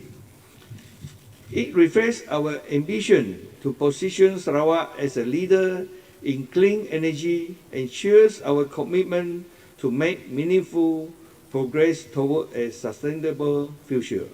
With that, I share my full support to this bill with a shared commitment to a cleaner, more prosperous and resilient Sarawak.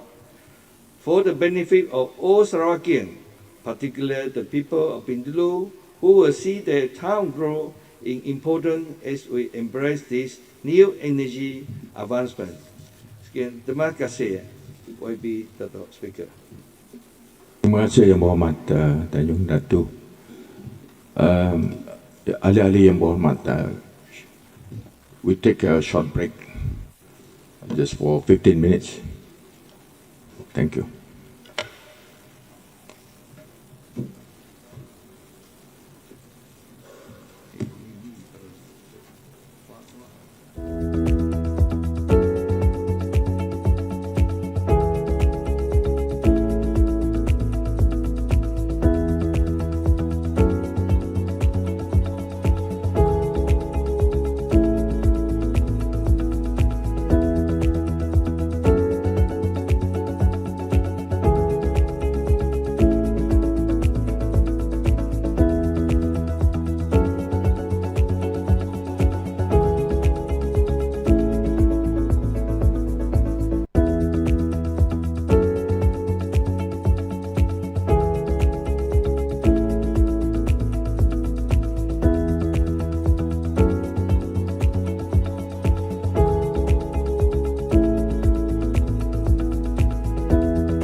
ahli-ahli yang berhormat, on my list, Ketibas, Ting Pending, Beting Maro, Pelagus dan Maluan. Yang berhormat Ketibas, please. You want to speak after Pending? After Pending, all right.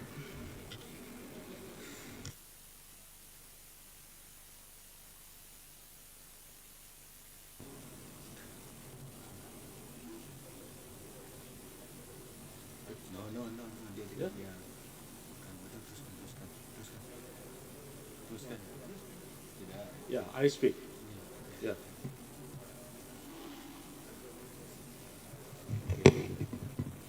Yang Berhormat Dato' Speaker, thank you for allowing me to participate in this debate on Sarawak Distribution of Gas Amendment Bill 2024. Congratulations to the Minister for Utility and Telecommunications, Yang Berhormat, a member for Sebuyau, for successfully tabling the Distribution of Gas Amendment Bill 2024. Yang Berhormat Dato' Speaker, the introduction of this Sarawak Distribution of Gas Bill 2024 is very timely and significant to the development of gas business and industry, more importantly in the Sarawak context. As Sarawak experienced from the squabble in Petroleum Development Act 1974 in the past, Sarawak should learn and move forward to a greater level of diligence in managing its natural resource, particularly in gas business that seated within our Sarawak territory. This bill, as enacted by Sarawak, aims to regulate and oversee the management and distribution and usage of our gas resource. This law is designed to ensure safety, efficiency, sustainability in the gas industry, while we also addressing environmental concern and public well-being, which most importantly, our effort for the news to search for new stream of income in the new economy.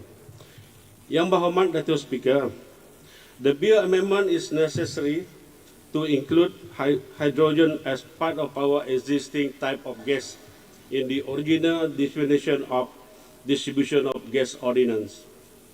The amendment is necessary to ensure full autonomy in managing our own resource.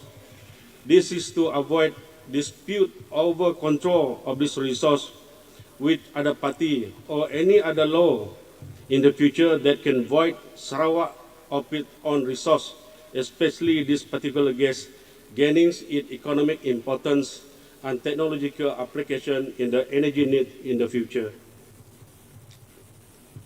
As a result of this bill amendment, it will enable Sarawak to reap its own economic value and encouraging innovation to another level of industrial development, especially in our state of Sarawak. Since Sarawak has its own hydropower, thus it will enable maximum production of green hydrogen to generate maximum income to propel Sarawak to the future as a sole gas aggregator in the country with regard to Sarawak.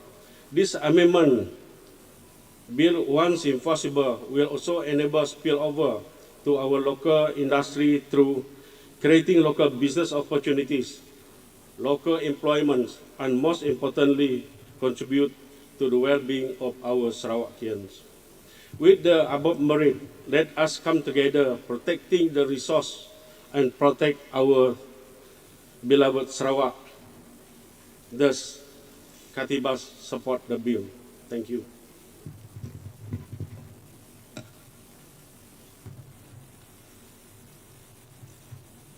Okay, Yang Berhormat. I think we give way to Pending. Yang Berhormat Pending first. Then Beting Maru. Then Padungan, Pelagus, Maluan, and Opah, and that please. Thank you. Thank you, Mr. Speaker, for giving me the opportunity to speak on this amendment bill. This amendment bill seeks to introduce new clauses vis-à-vis on all activities relating to hydrogen generation, storage, transportation and distribution. It is important to ensure that whatever policy and laws that Sarawak introduces in governing hydrogen activities should not just safeguard our energy future, but also for the sound economic development and safety of our people. Although this amendment bill outlines a framework for hydrogen's role in Sarawak energy transition, it lacks a critical understanding of the local challenges we face and risks prioritizing corporate or government interests over a broader public interest. In terms of hydrogen generation, it is seen as clean energy, but in reality, it is dirty. We must acknowledge the current realities that blue hydrogen, or what we call low carbon hydrogen, which is primarily produced through steam methane reforming, remains the most common method. This process relies on natural gas and generates substantial carbon emissions. Even when Sarawak government implements carbon capture and storage technology, it is expensive and not foolproof. Can Sarawak government really justify pushing ahead with hydrogen production when its environmental benefits remain questionable? As we know, Sarawak is producing blue hydrogen through Hibiscus project, and SEDC is also in collaboration with Curve Hydrogen Incorporation to produce blue hydrogen. Moreover, green hydrogen produced through electrolysis powered by renewable energy is often touted as the ideal. But in Sarawak, how feasible is this? Our dependence on large-scale hydropower projects like the Bakun Dam has caused environmental degradation, displaced communities, and threatened biodiversity. Do we want to repeat these mistakes in the name of hydrogen production? This amendment bill lacks clarity on how we will balance environmental sustainability with hydrogen generation, as it provides no guarantees that we will not replicate the same destructive models we have seen in the past. Hydrogen is notoriously difficult to store safely. How prepared is Sarawak to build a safe and high-pressure storage system? Hydrogen needs to be stored under extreme pressures or as a cryogenic liquid at minus 253 degrees Celsius. Sarawak has to ensure that there are rules and regulations in place to manage the technical challenges, including long-term storage risks, following the passing of this amendment bill. As we know, hydrogen can embrittle metals over time, causing storage system to degrade and fail. As we prepare for the safety risks associated with hydrogen, are we prepared for the safety risks associated with hydrogen storage? A single hydrogen leak could cause catastrophic fires or explosions, especially in a region like Sarawak, where communities are often located near industrial sites. This is not just an environmental or economic issue, but a public safety concern. We need a more detailed plan, particularly regarding inspections, monitoring, and public safety protocols. This amendment bill is alarming vague on this issue, putting too much trust in private licensee without a stringent regulatory oversight mechanism. As hydrogen has a low energy density by volume, it needs to be either compressed or liquefied for transportation, both of which are costly and require complex infrastructure.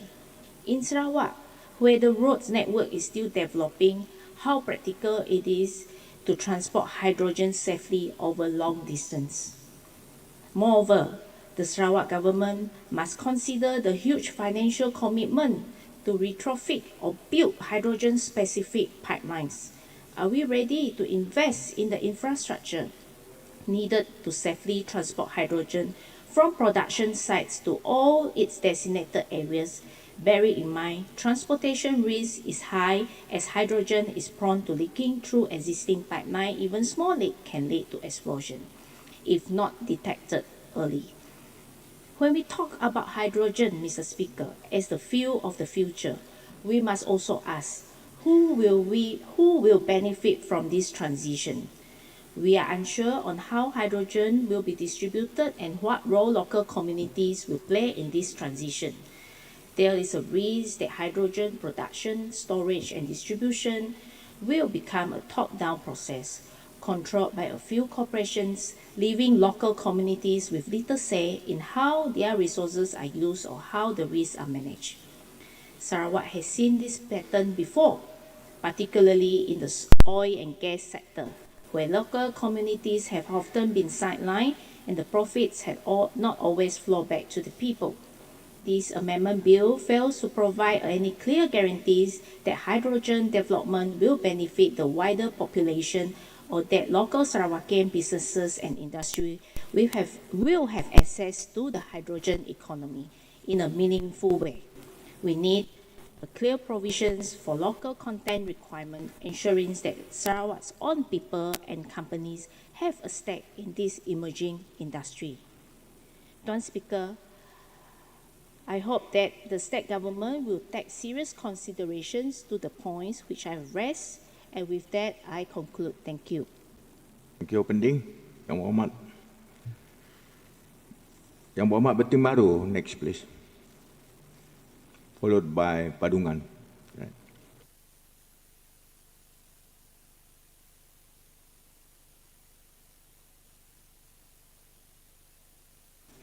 Thank you for giving Betimaru the floor to participate in the debate for Distribution of Gas Amendment Bill 2024. Dato' Speaker, I would like to congratulate Yang Berhormat Dato' Sri Julahir bin Arawi, Honorable Member for End of 27 Subuyau, Minister Authority and Telecommunication, for tabling this bill to the Dewan this morning.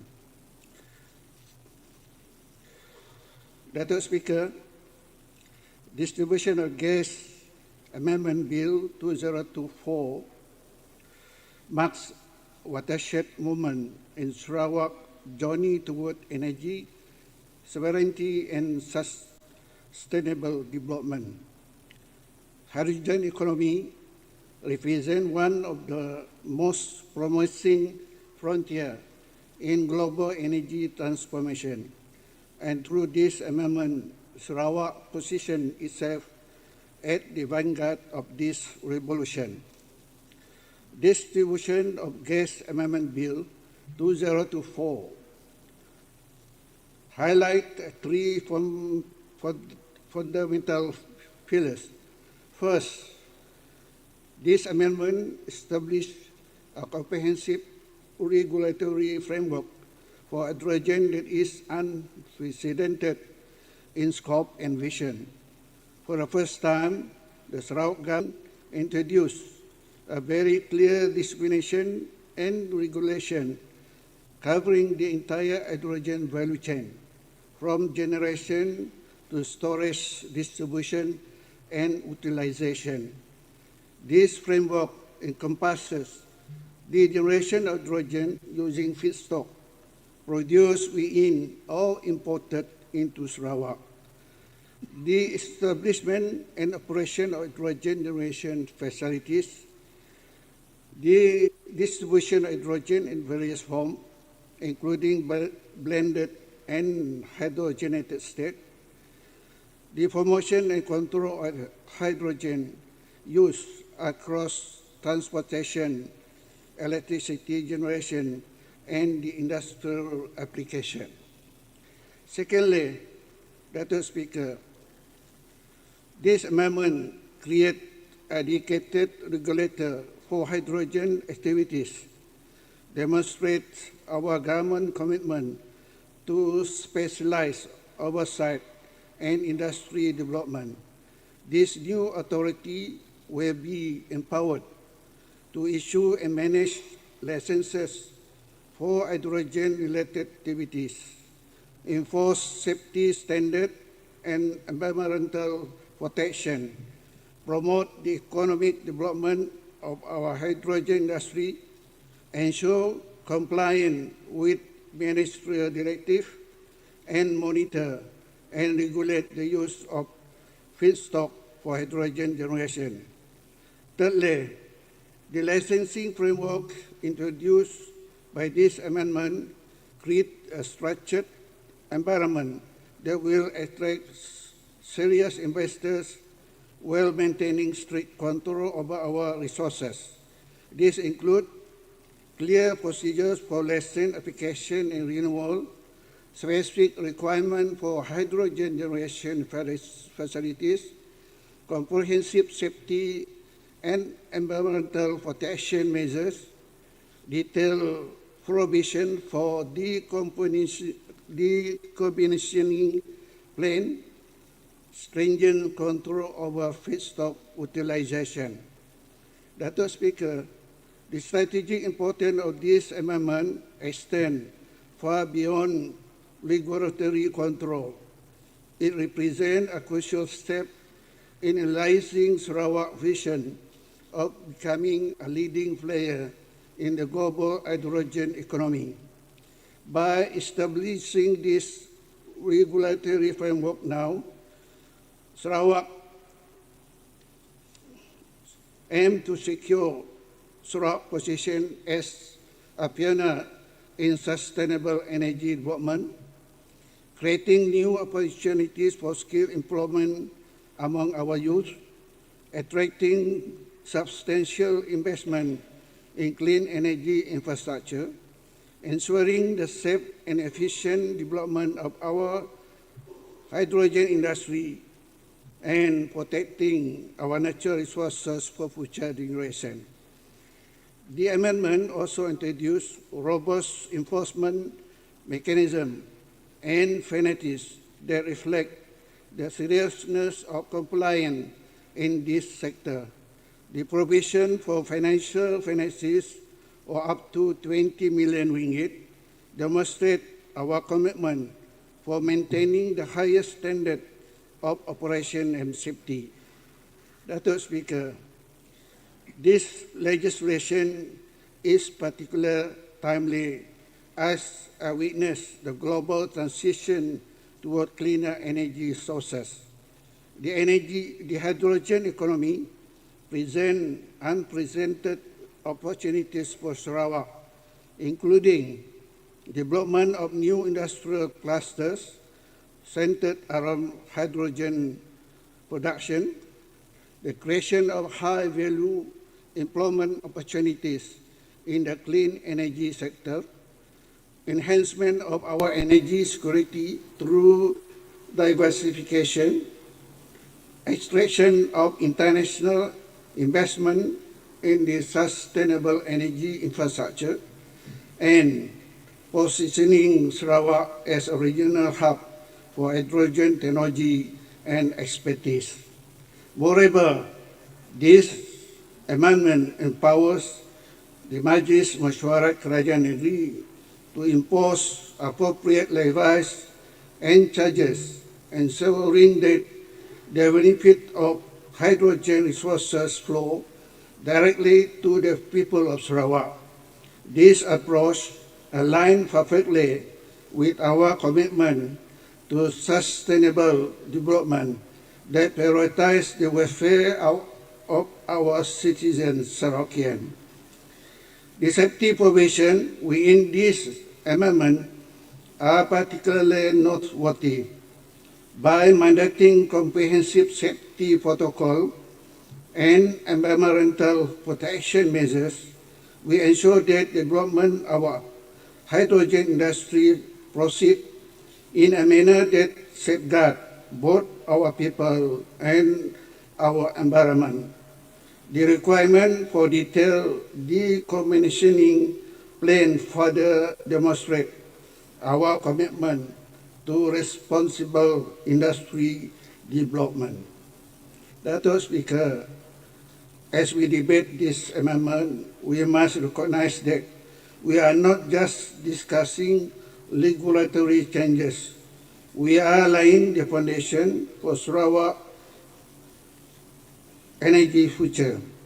This legislation will enable us to harness hydrogen immense potential while maintaining strict control over its development and distribution. It presents a balanced approach that prioritizes economic development while ensuring environmental protection and public safety. Establishing clear regulatory control over hydrogen activities through this amendment will also enhance investor confidence by providing a stable and transparent regulatory environment. We create the condition necessary for sustained investment in this crucial sector. In conclusion, Dr. Speaker, I strongly support this forward-looking amendment. It demonstrates our government vision and commitment to securing Sarawak's position as a leader in the global energy transition. To this legislation, we are not only protecting our resources for generations to come, but also creating new opportunities for economic growth and technological advancement. With that, sekian, terima kasih. Terima kasih Yang Berhormat Beting Maru. Next, I would like to call Yang Berhormat Pedungan. Please. Thank you, Mr. Speaker, for allowing me to participate in the debate on the Distribution of Gas Amendment Bill 2024. Mr. Speaker, I've heard the backbenchers debate since this afternoon on the bill and on the hydrogen. It seems that hydrogen is a God-sent gift to humankind to save our world, and that there's all praises about the bill and about the government's policy in respect of the hydrogen development plan for Sarawak. Being the only two opposition, the loyal opposition to the state and the TYT of this house, myself and elected member for Pending, we have a duty to give a balanced view, a balance of alternative views about our hydrogen policy in the state.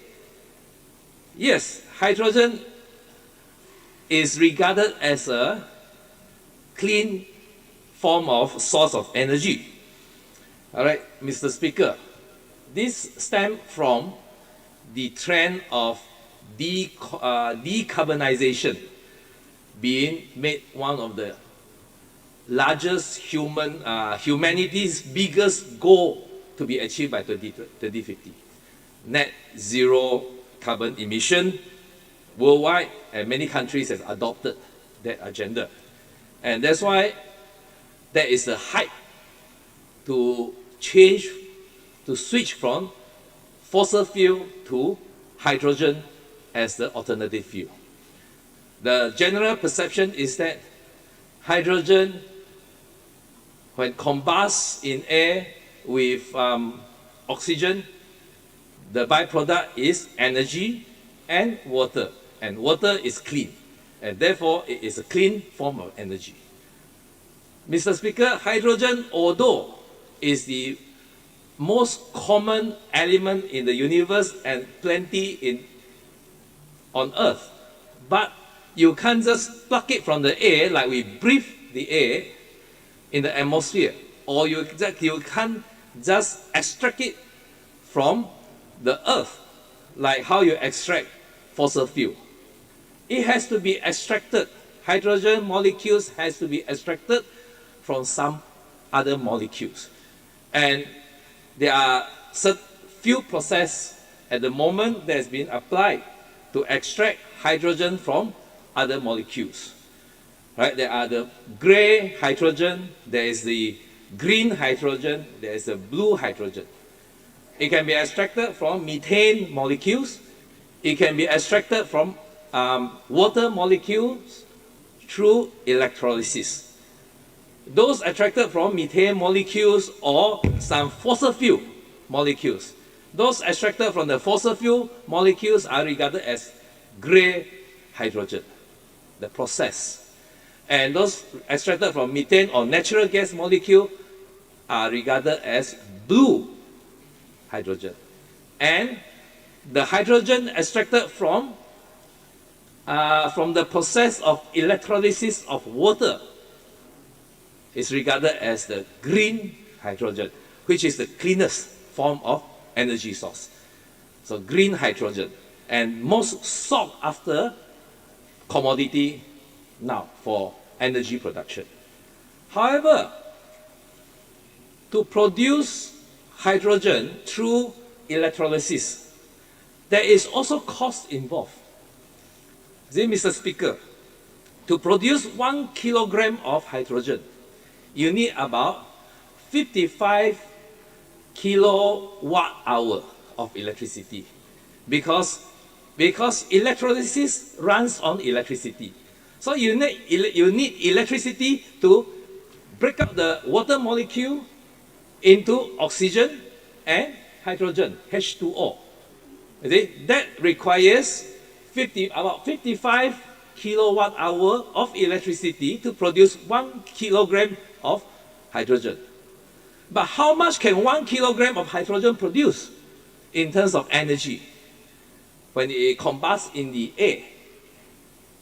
It can only produce about 40 kilowatt hour of energy. 1 kilogram of hydrogen took about 55 kilowatt hour of energy to produce, but it can only generate 40 kilowatt hour of energy. Therefore, the energy efficiency of hydrogen at its best, i.e. green hydrogen, is about 75%, which means there are certain electricity loss along the process, because you have to convert the molecular form from water to, you use electricity to create hydrogen, and after that you use hydrogen to generate electricity.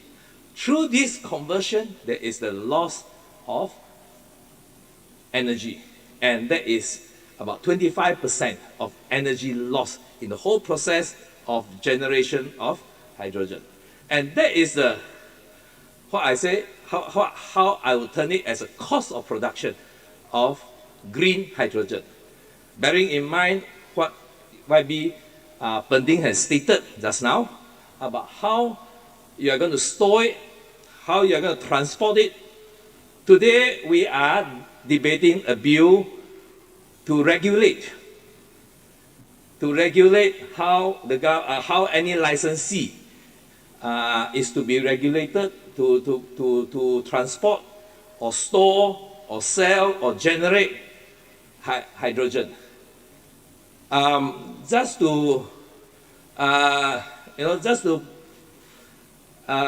let the Honourable Minister have peace of mind, I'm supportive of this bill. I will support this bill. I think it is an industry where you need regulation. Right? You need regulation. You can't just leave it to any private sector to run it. But there are certain things that we need to look at. Certain views, alternative views about this hydrogen industry.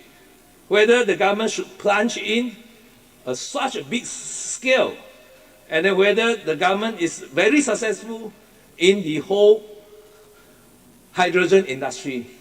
So that is our view as a lawyer opposition in this house. All right. Now I come to the storage and the transportation. There are certain issues. There are certain disadvantages of this hydrogen as compared to fossil fuel and other fuels. All right. Number one, it is highly flammable. All right. According to the study, the hydrogen gas emission energy is 20 times smaller than that of a natural gas or gasoline. That means that it is 20 times easier to explode, to light up hydrogen than normal gasoline. And that's why it is regarded as highly flammable. And to transport it, you need to transport it in a very high pressure condition. Or to store it, you need to store it at a very high pressure condition. How high is the pressure? You need to transport it in a condition which is about 350 bars to 700 bars. Okay, what does that mean? All right, 350 bars. It means it's 335,000 kPa. Mr. Speaker, do you drive a Mercedes? The tire maximum tire pressure for a Mercedes is about 350 kPa. Imagine, to transport hydrogen, you need 35,000, which is 100 times the maximum pressure that your tire can take. So that is the amount of pressure that you need to store and transport hydrogen. And it must be kept in the condition in a liquid form, and which is 250 degrees Celsius, minus 250 degrees Celsius. So any accident, it will be disaster. So that's why we say, you need to, there must be very stringent laws regulating the industry. And Mr. Speaker, I will like to seek clarification and queries from the Honourable Minister on the issue of the two hydrogen hibiscus and hydrogen hornbill investment that has come to Bintulu, and which, according to the backbenchers debate, will create a lot of jobs, opportunities, economic return to our country, to our state. It was mentioned in his tabling the bill that there's about 200,000, the two plants will produce about 200,000 tons of hydrogen annually. I don't know whether that would be 200,000 tons of green hydrogen or blue hydrogen. Just now, Pending was mentioning that a mixture of green and blue. But just to give the context to what is 200,000 tons of hydrogen to be produced. All right, Mr. Speaker, to produce 200,000 tons, let's say if it is by way of electrolysis, and that per kilogram of hydrogen you need 55 kilowatt hour. So to produce 200,000 tons of hydrogen, the amount of electricity required per year is 1.2 gigawatts. It's approximately 1.2 gigawatts. That is the whole of Baram. The electricity generated from the whole of Baram just for these two plants. Is that what the government is installing for us? And with that, how much what are the price of the hydrogen that is produced to be sold to Japan or Korea? Whether it will recover the investment that we have put in constructing the Baram Dam. Everything has a cost to it. So in order that to justify such a huge investment, to allow such a huge investment and the use of such amount of electricity in Sarawak, and mind you, Mr. Speaker, these are green electricity, which is a very valuable form of commodity. Now, given that decarbonization is the trend globally. Right, so I would like to seek clarification and answer on how many Sarawakians were engaged for the construction of these plants. What are the, the average, their wages are paid, their position, and the return on from these plants, so as to justify the government making such a hue and cry on the investment. All right. Lastly, not lastly, second last point. Second last point is I've heard many have said that this Sarawak now is in the forefront of this hydrogen technology, hydrogen industry. But as a Sarawakian, I want Sarawakians to feel proud. Right? We must take pride in what we do. But pride on one thing. Kata di bawah tempurung is another thing. Alright? Okay. So let me show some statistics in this house.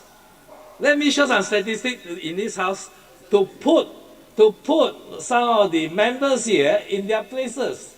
Okay, this is about the statistic of let me see. Now the number of green hydrogen production facility worldwide as at 2022. All right, it goes by the country ranking. Australia, there's 96 plants. 96 plants, green hydrogen production facilities in Australia as at 2022. Germany, 50. Spain, 50. Netherlands, 48. United Kingdom, 46. US, 37. Russia, 36. Portugal, 28. China, 26. Chile, 22. We are only 2 in the making. So I think there are a lot of progress worldwide in other countries about green hydrogen production facilities everywhere. Yes, it is good that our country catch on to this bandwagon and catch on to this global trend. But given my observation about the danger of hydrogen and the cost of hydrogen production, I think there should be the government should have certain reservation in the implementation of the state's hydrogen development plan, and not only looking at the bright side, hearing the beautiful stories about hydrogen, but omitting or just ignoring the downside of hydrogen. So with those remarks, I will support this view. And one last point. In all the policies, the laws that is passed in this house, I think common people on the street, Sarawakian interests must be put number one, must be safeguarded. I take this opportunity in respect to raise the issue in respect of liquid LPG tongs. Mr. Speaker, after Petros took over as a sole distributor of LPG tongs, now Petros refuses to take back the yellow tongs out. And we have received so many complaints. Yellow tongs from Shell, owners of yellow tongs from Shell, and my guess, they are forced to keep the empty tong in their house because the dealers will not want to take it back. The dealers do not want to take it back because Petros will not accept it anymore. Mr. Speaker, Petros is given that rights to be the sole distributor of LPG in the state.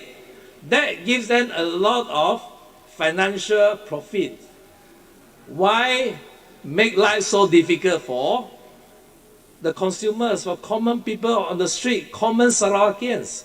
Or you can ask our members from Cebu. A lot, even Cebu member of public are calling us.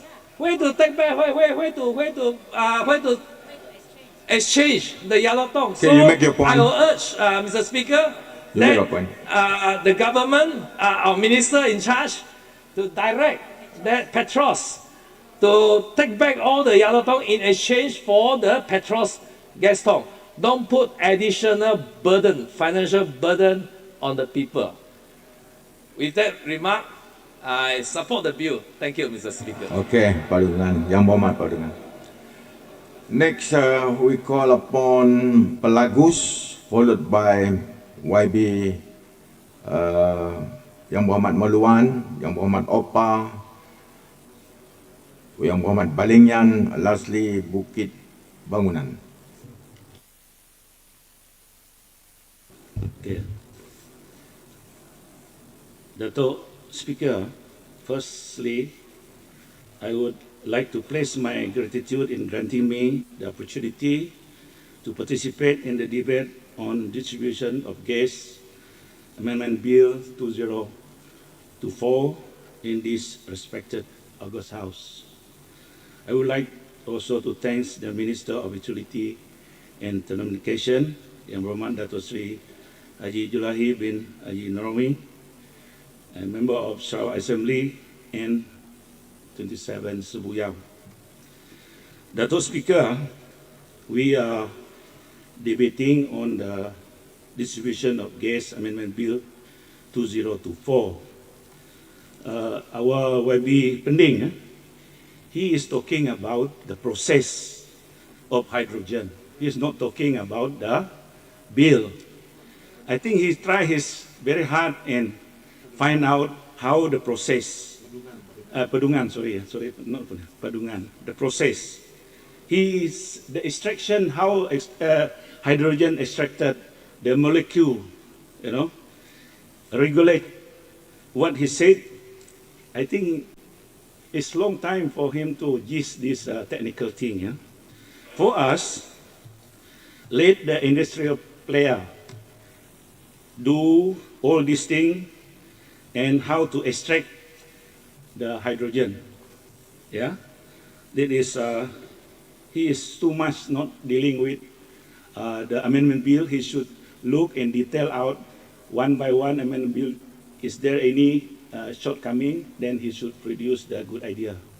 He's talking something different, yeah. Okay, Dato' Speaker. Distribution of Gas Amendment Bill 2024 aim to extend the existing regulatory framework under the principal ordinance to include all matters involving hydrogen gas in Sarawak. This amendment will empower authorities to oversee and regulate hydrogen-related activities such as production, storage, transportation and distribution, ensuring that this process must meet safety requirements and operational standard. By applying the principal ordinance to hydrogen, Sarawak can manage this emerging industry under established legal structure, addressing the unique challenges and opportunities of hydrogen gas in line with Sarawak government commitment to cleaner energy and economic growth. The bill includes a new provision on license renewal, specifically to the licensee will have no implied right to renewal of their license. This provision clarifies that each license renewal will be subject to a fresh review by the regulatory bodies based on compliance with the current safety, environmental and operational standard. Offences and penalties outlined in the principal ordinance will place also apply to activities involving hydrogen gas, ensuring that regulatory compliance is maintained across all licensed gas-related operations. The penalty serves as deterrent and reinforce Sarawak commitment to safe, responsible management of hydrogen activities. Penalty amount and duration can be specified within the ordinance to align with the severity of each offence. Dato' Speaker, the bill will include a provision granting the Director or designated regulatory authority the power and impose financial penalties and licenses on licenses for any breaches or non-compliance with the principal ordinance, including all activities related to hydrogen gas. The authority to impose penalties, the director or the regulator has the power to impose financial penalties on licensee for violation of ordinance, including breaches of safety, environmental, operational, and reporting standards. Penalty amount of financial penalties may be set based on the severity of the breach. Also, the amendment bill includes the provision extending protection and immunity to the regulator and any officers appointed by them, in addition to the director and the authorized person already covered under the principal ordinance. And the bill also grants the Sarawak Cabinet the authority to make regulation, including those specifically addressing activities and matters related to hydrogen generation in Sarawak.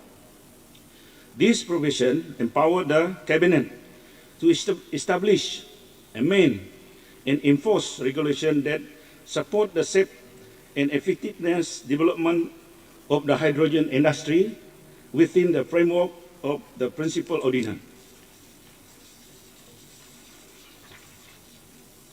By granting the Sarawak Cabinet this regulatory power by our bill to ensure that the hydrogen industry operates within the structured and adaptable regulatory framework promoting safety, sustainability, and the responsible development of hydrogen as the key energy resources in Sarawak beside oil and gas.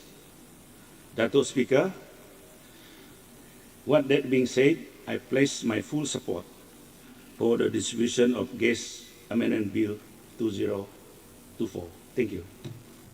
Thank you, Yang Berhormat Pelagus.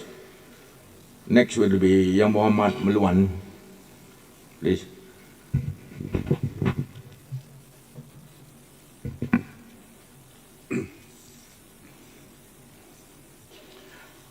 Dr. Speaker, thank you for giving me the opportunity to debate on this distribution of gas amendment bill 2024.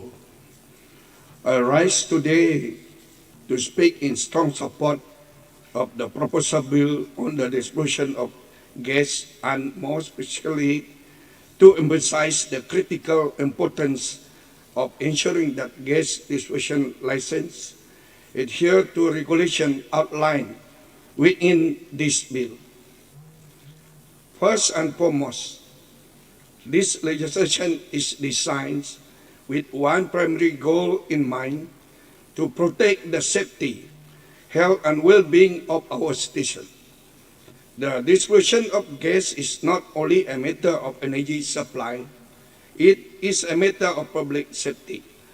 Gas, when handled improperly or distributed irresponsibly, poses significant risks that can result in devastating consequences. Whether it is leak of disposal or other hazard, the potential for harm is real and is preventable through strong enforceable regulation. Mr. Speaker, this bill provides the framework for holding gas disposal licenses accountable for their rules in safeguarding public safety. By ensuring that licenses adhere to proper standards for maintenance, installation, and monitoring, we are taking proactive steps to mitigate risks and prevent accidents before they happen. But this regulation can only be effective if they are followed. And there is way it is imperative that we grant the regulatory body an authority to monitor, inspect, and enforce compliance. Licensing is not just a formality, it is a means of ensuring that those who are entrusted with the disposition of such critical resources are qualified, capable, and committed to deploying best practice. It is not just about setting rules, but about creating an environment where adherence to those rules becomes standard and not the exception. When licenses fail to comply with regulation, they jeopardize not only their reputation, but more importantly, the safety and the security of the communities themselves. Mr. Speaker, this bill also recognizes the importance of fostering competition within the gas distribution sector. However, it does so with an understanding that competition should not come at the expenses of safety or service quality, while market forces drive innovation and efficiency. Safety and regulatory compliance must always remain at the forefront. By mandating adherence to strict standards, we ensure that every player in this space complete on the level playing field, one where customer safety and reliable service are never compromised. Mr. Speaker, furthermore, this bill aligns with our broader environmental and sustainability goals by ensuring that gas distribution networks are efficiently managed and properly maintained. We reduce waste, minimize emission, and help prevent unnecessary energy losses. Regulatory compliance support not only immediate safety but also long-term sustainability. In closing, I urge my members of the legislature to support this important bill by empowering regulatory bodies and ensuring that gas distribution licenses follow the law. We are investing in the safety of our station and the integrity of our infrastructure and the future of communities. Let us pass the bill and demonstrate our unwavering commitment to safety, accountability, and responsible energy management. Hereby strongly support the bill. Thank you. Thank you, Yang Berhormat Meluan.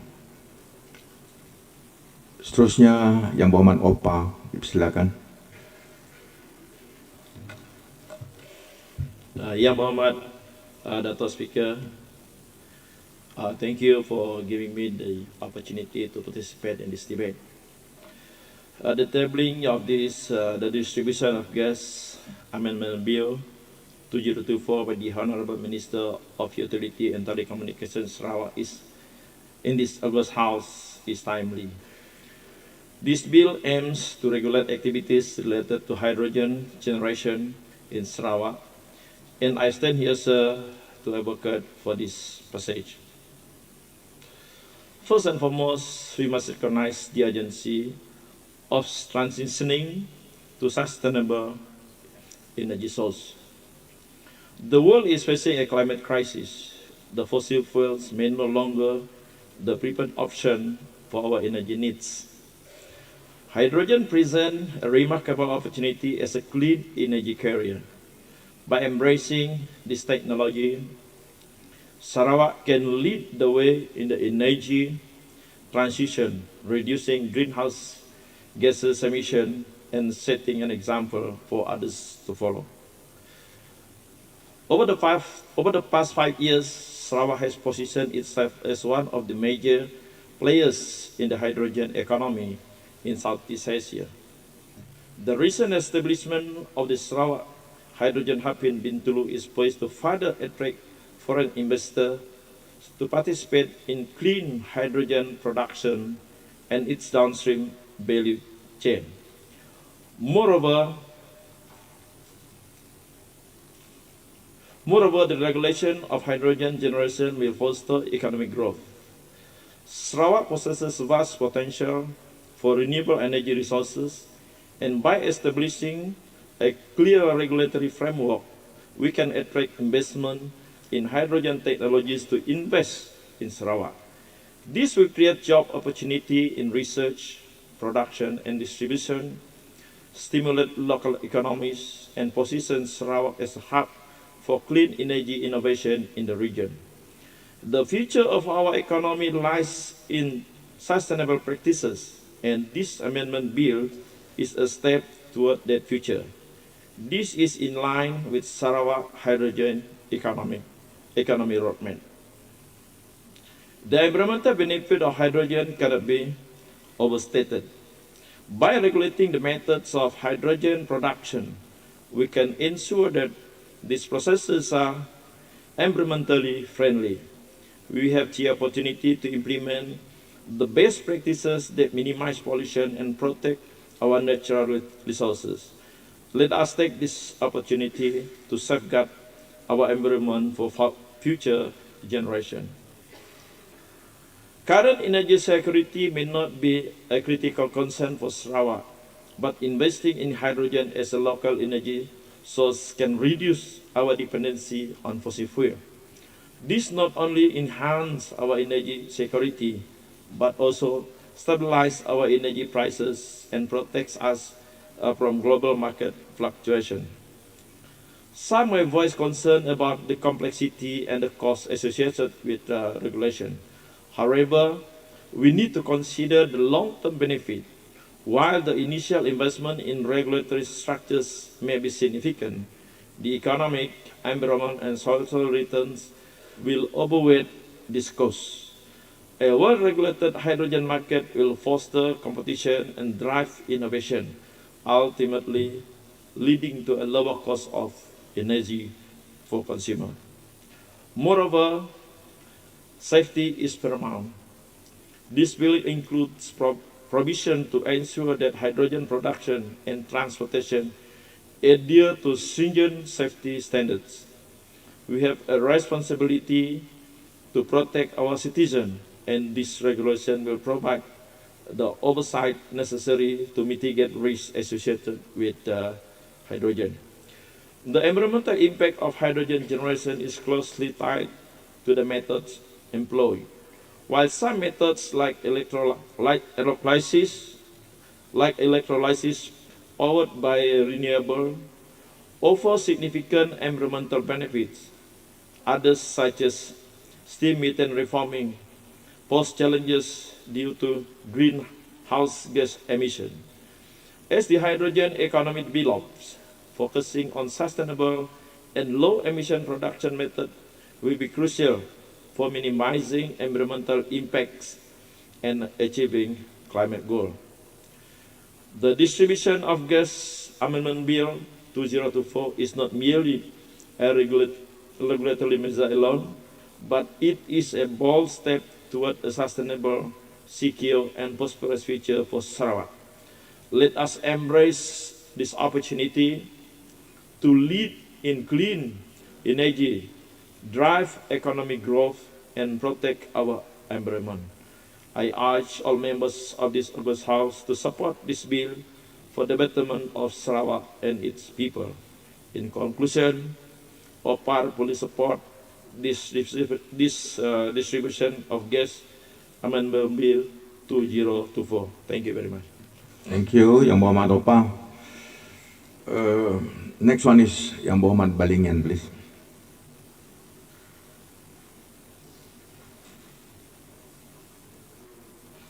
Thank you, Datuk Speaker Shah. My deepest appreciation, sir, for allowing me the opportunity to participate in this esteemed House debate on the distribution of gas Amendment Bill 2024. Thank you, Minister of Utility, for tabling this bill, and the government of Sarawak under the leadership of our YAB Premier for putting this bill into the amendment today. This bill is of great importance, particularly as it addresses the evolving landscape of our energy infrastructure, and I'm honored to contribute to this discussion. Just now we heard from Pending and Padungan. I think a lot of information was half-cooked information, but it was lucky that at the end of the day, they do support this bill. So let us talk about the Gas Distribution Amendment Bill 2023, which was passed in State Sarawak Legislative Assembly on November 21st, 2023, introducing significant changes to how natural gas is distributed within the state. A key development is the appointment of Petros as the exclusive gas aggregator for Sarawak. Additionally, the new bill strengthened regulation regarding hydrogen distribution, establishing stricter control and licensing for the companies involved in hydrogen supply chain. Aggregator role will be included in the development and expansion of the hydrogen infrastructure, such as pipeline process facilities, to ensure an adequate supply, aim to enhance the state energy autonomy, and support industrial growth by ensuring a steady and fair supply of hydrogen for both domestic and industrial need. In this new bill, hydrogen is to be included in the gas distribution of gas Amendment 2024. Hydrogen is increasingly recognized as a vital component in our broader energy transition strategy. It is often included in the hydrogen bill, in the gas bill, when it is blended with natural gas, particularly as part of effort to reduce our carbon footprint, work toward a more sustainable future. Hydrogen, when produced from renewable sources, is considered a low carbon alternative to natural gas, making it an essential part of our decarbonization goal. However, to ensure the successful integration of hydrogen into our energy system, we must first establish a robust legal framework that allows for its storage distribution. The current state law governing gas distribution are rather general, and we must adapt them to cater for specific need of hydrogen. It is crucial that we introduce hydrogen under state law to ensure that there is a clear legal position covering its use and distribution. To the end, I propose new provision within the bill to include penalties for non-compliance and to expand power of regulator or appoint who is going to be the regulator in the future. This will ensure that all stakeholders involved in the production, storage, and transportation of hydrogen adhere to safety standard and regulatory requirement. The state must grant the authority to regulate the entire gas production process from the point of production to the final delivery of product to consumer. This is especially important as hydrogen, which is a new addition to the energy mix require stringent oversight to prevent any disruption in the supply chain and to ensure safety and sustainability of the fuel. To further clarify, I would like to highlight some key aspects of hydrogen role in the broader energy transition. Number one, energy transition and decarbonization.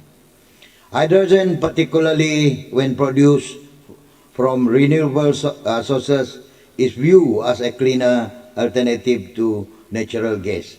Blending hydrogen with natural gas in the existing supply system is a crucial step toward reducing greenhouse gas emission when avoiding significant infrastructure changes. This strategy helps in decarbonizing the energy grid without disrupting current services. Number two, infrastructure upgrade and research. To support the inclusion of hydrogen, utilities are investing in hydrogen-compatible infrastructure and pilot projects. These initiatives are necessary to test the feasibility, safety, and efficiency of blending hydrogen with natural gas in the existing pipelines. A portion of gas bill may go toward funding this research and infrastructure upgrade, which will ultimately benefit consumers by ensuring that the transaction is safe and reliable. 3. Future-proofing energy supply. As a global effort to combat climate change, intensify hydrogen will play a pivotal role in the future-proofing of our energy supply. Government and energy companies are keen on meeting long-term climate goals by transitioning toward cleaner fuel. By blending hydrogen with natural gas, now we are preparing our energy infrastructure for a future where hydrogen use will be more widespread. Number 4, program and testing costs. In this region where hydrogen blending is being tested, there will inevitably be additional costs associated with mixing hydrogen with the natural gas supply. These costs may be reflected in the gas bill, but they are essential part of research and testing process, allowing us to better understand how hydrogen can be integrated into our energy system, safety and efficiency. In conclusion, the inclusion of hydrogen in our energy mix is not only timely, but also crucial as we focus on green energy. I beg to support this bill. Thank you. Thank you, Yang Berhormat. We'd like to call Yang Berhormat Bukit Bangunan, please.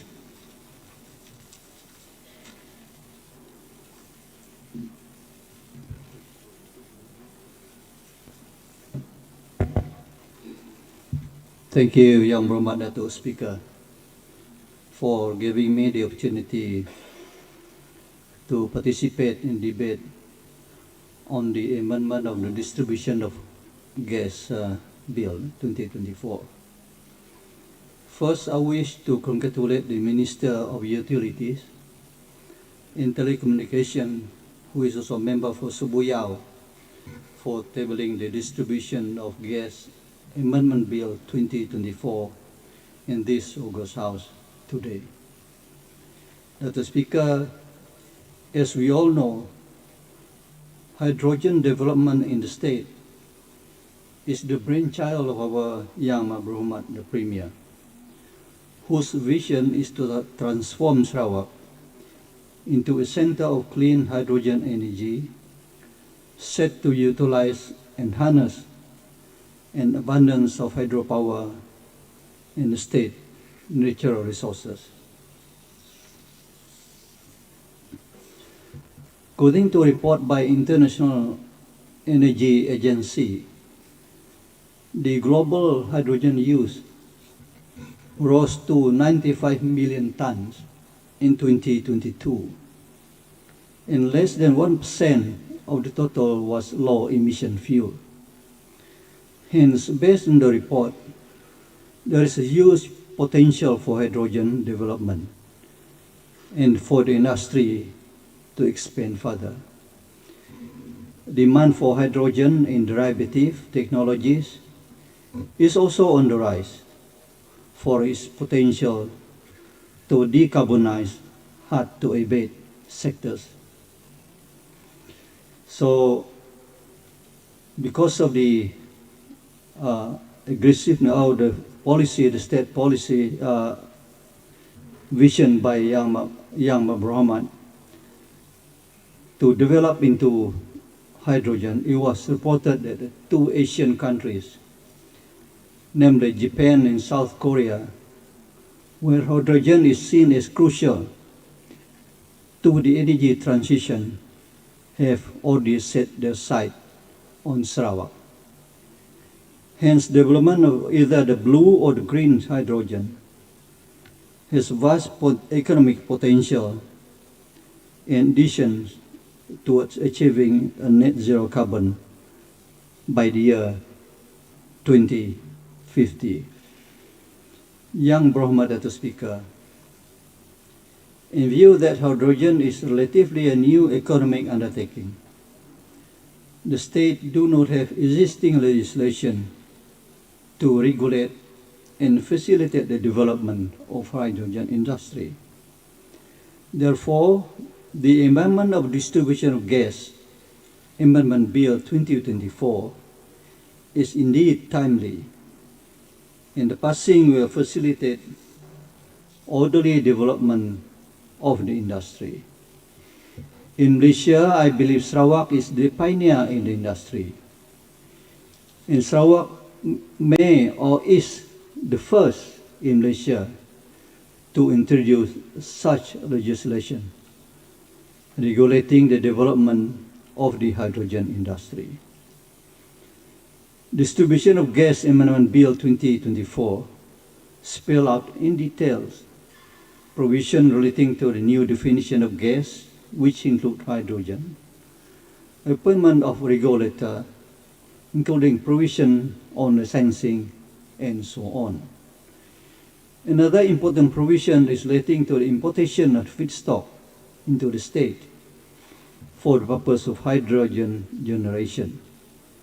So allowing importation of feedstock is indeed a good move or a good provision to ensure sustainable and uninterrupted supply of raw material for hydrogen production.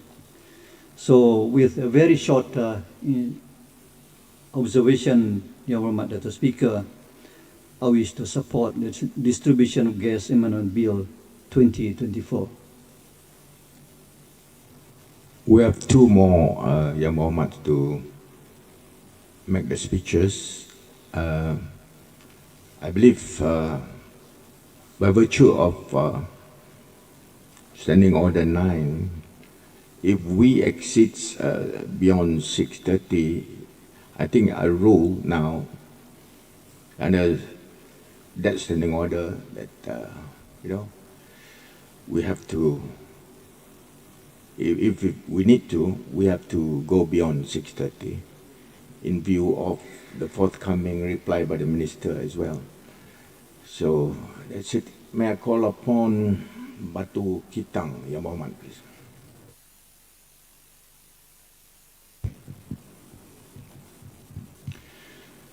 Thank you, Tuan Speaker, for the opportunity to debate on the Distribution of Gas Amendment Bill 2024.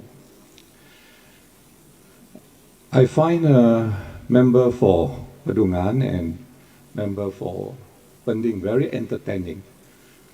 But like a member for Balingan says, eventually they support the bill. So that speaks for itself. Hydrogen is used for welding purposes, as we all know, and it comes in pressurized steel cylinders. So what's the big fuss about transporting hydrogen? You know, I don't understand YB funding. And specialized trailers today can transport hydrogen gas at high pressure, making them suitable for short-distance transportation between production facilities and refueling stations. So where is the problem of transporting hydrogen? And for longer distances, hydrogen can be liquefied to significantly reduce its volume and be transported in tankers, specially designed tankers. And today, in Sarawak, we have INEOS, Japanese company, who is involved in manufacturing and producing hydrogen. Sumitomo Corporation, another Japanese company, producing hydrogen here in Sarawak. Samsung Engineering, Lotte Chemical, Korean companies investing and producing hydrogen in Sarawak. And if there's a problem in transporting hydrogen, like what Pending and Pedungan is saying, well, these companies would not be coming all the way to manufacture and produce hydrogen. And today, hydrogen in Sarawak is primarily intended for export to international markets. And the main markets are Japan and South Korea, as we all know. And by simple economics analogy, demand and supply, there is a demand in the world. And so by targeting these major economies, Sarawak will position itself as a significant player in the global hydrogen market and contribute to global shift towards clean energy sources. So I don't know what Pending and Pedungan is fussing about. Tuan Speaker, with the proposed amendment to the Distribution of Gas Ordinance 2016, there will be a legal framework to ensure that it will make a huge impact to regulate hydrogen in Sarawak. In supporting this proposed amendment, Sarawak can oversee hydrogen that is locally produced, imported, or otherwise sourced for the purpose of hydrogen generation as well as storage. And with this bill, Sarawak will become the first in Malaysia to establish a dedicated hydrogen-specific legislation, positioning Sarawak as pioneers in this field, including hydrogen regulation under the Distribution of Gas Ordinance, aligning with the IGC report and the State Legislative Council's directive, placing gas and electricity distribution under Sarawak state jurisdiction. This amendment expands the Distribution Gas Ordinance definition of gas to include hydrogen, alongside LNG, LPG, and natural gas, a change that supports Sarawak's commitment to cleaner energy now and the future that our Honourable Premier so envisaged. One key feature of this amendment is the introduction of a new Part A dedicated specifically to hydrogen. And this section will be administered by the ministry responsible for high energy and environmental sustainability, while existing provisions will continue to fall under the purview of the Ministry of Utilities. This dual administrative structure is a first under this ordinance, underscoring Sarawak's commitment to a tailored approach for hydrogen regulation that will handle licensing for hydrogen generation, regardless of feedstock type, as well as oversight of hydrogen facility, construction and maintenance, storage, sale, retail, and its usage. And to ensure safety and compliance, the amendment introduces penalties for unauthorized hydrogen activities. Any generation, storage, or usage of hydrogen without a license will result in fines ranging from 500,000 to R1 million or up to 5 years in prison.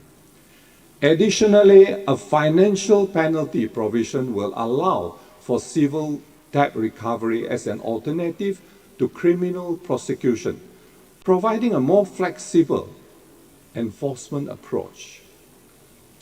This can also bring in funds collected from financial penalties to go to the Sarawak Consolidated Fund, benefiting Sarawak. Besides, the bill allows for the imposition of rates, levies, and charges on hydrogen activities to ensure a sustainable regulatory model. Dato' Speaker, the amendment expands enforcement authority, allowing the new hydrogen regulator to exercise powers similar to those of the Director of Gas. This amendment is another milestone in shaping Sarawak as a leader in hydrogen regulation, and I rise in full support of this transformative bill. Thank you, Tuan Speaker. Thank you, Yang Berhormat. The last to speak, I believe, is Yang Berhormat Langusan. Please.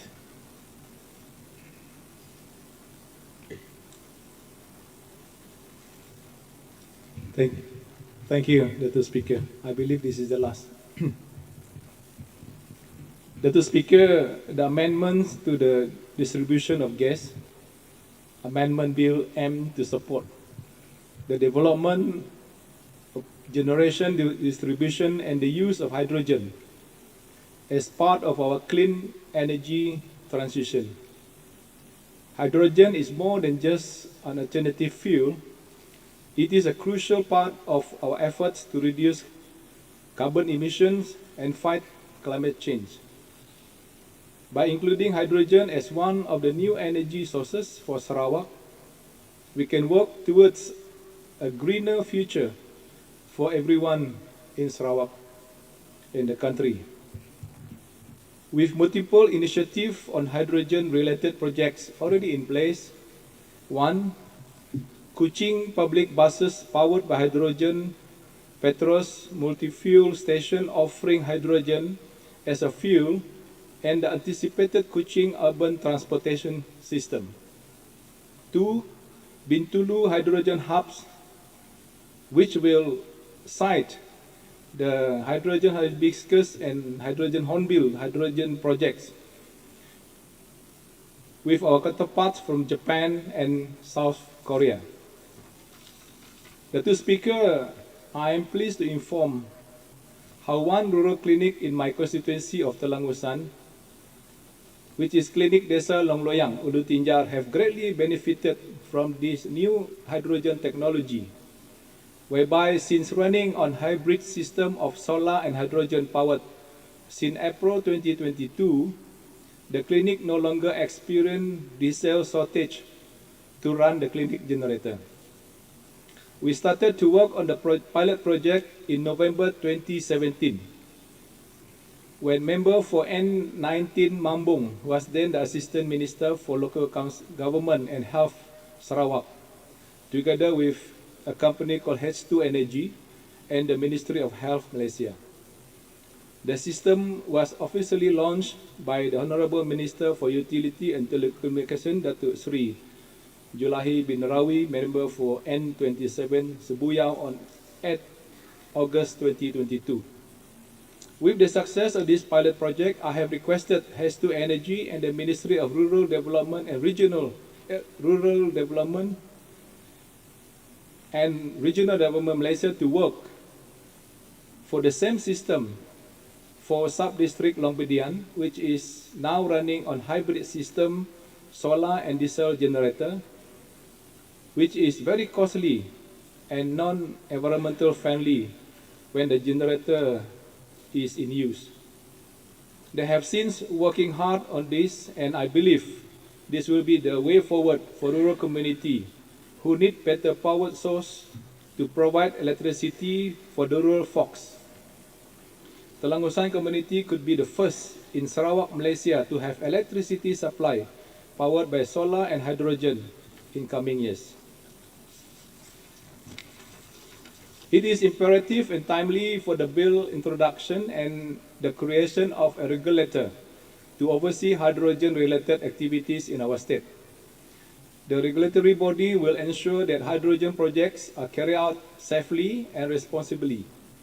With clear rules in place, we can attract investment and encourage new ideas in the hydrogen sector, helping to build a strong hydrogen economy that benefits all Sarawakian.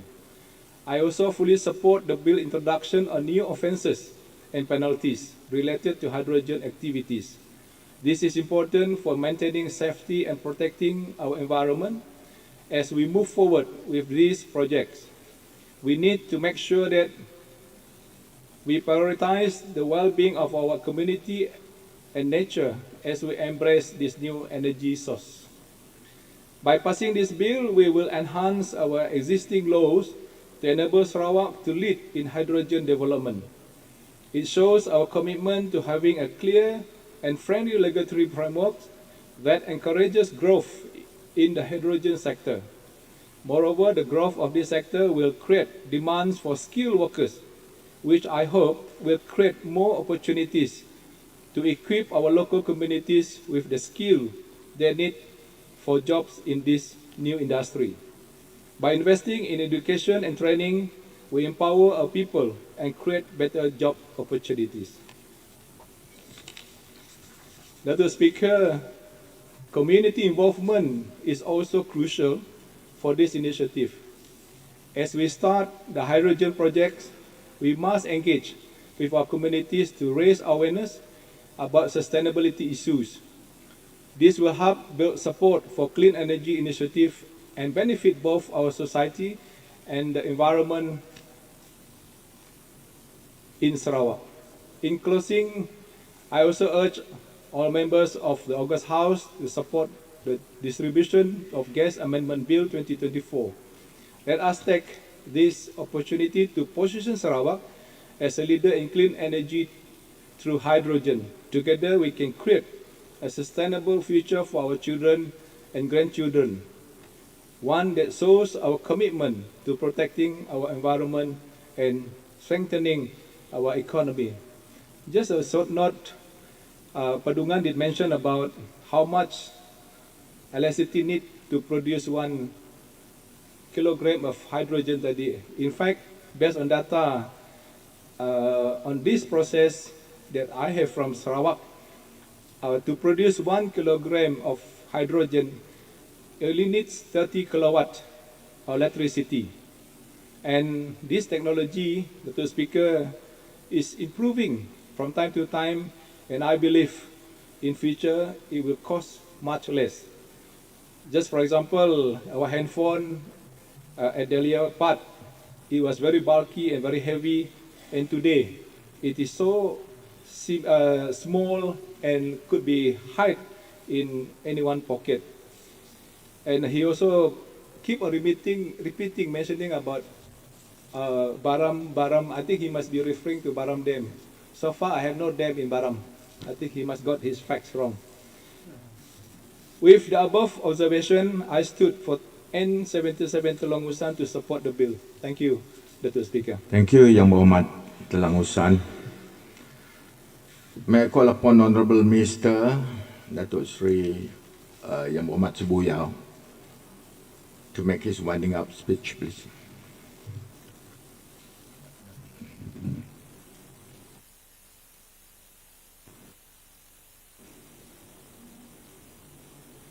Terima kasih, Datuk Speaker, Sir. Terlebih dulu, saya ingin merakamkan setinggi-tinggi penghargaan dan terima kasih kepada semua ahli-ahli yang berhormat yang telah mengambil bahagian dalam perbahasan dan menyokong usul pindaan terhadap rang Undang-Undang Distribution of Gas Amendment Bill 2024 yang kesemuanya berjumlah 22 orang.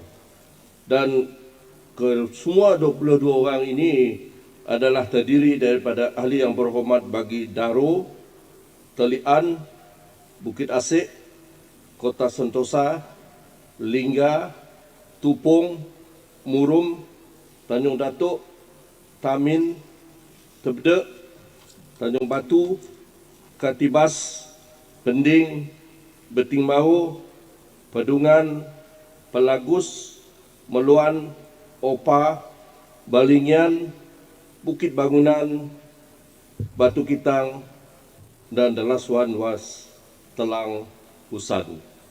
Terima kasih kepada kesemua 22 ahli yang berhormat yang telah mengambil bahagian dalam perbahasan yang telah sama-sama kita dengar sejak rang undang-undang pindaan ini dikemukakan.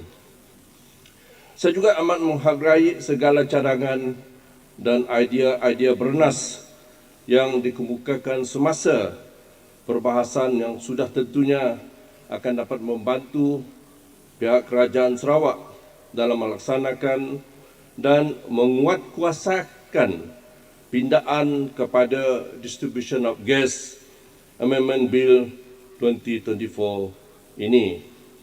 Datuk Speaker, Sir, honourable members have highlighted the growing interest shown by foreign investors in the state's initiative to promote the hydrogen generation industry in Sarawak, including the making available feedstock like water and ammonia and electricity required for hydrogen generation.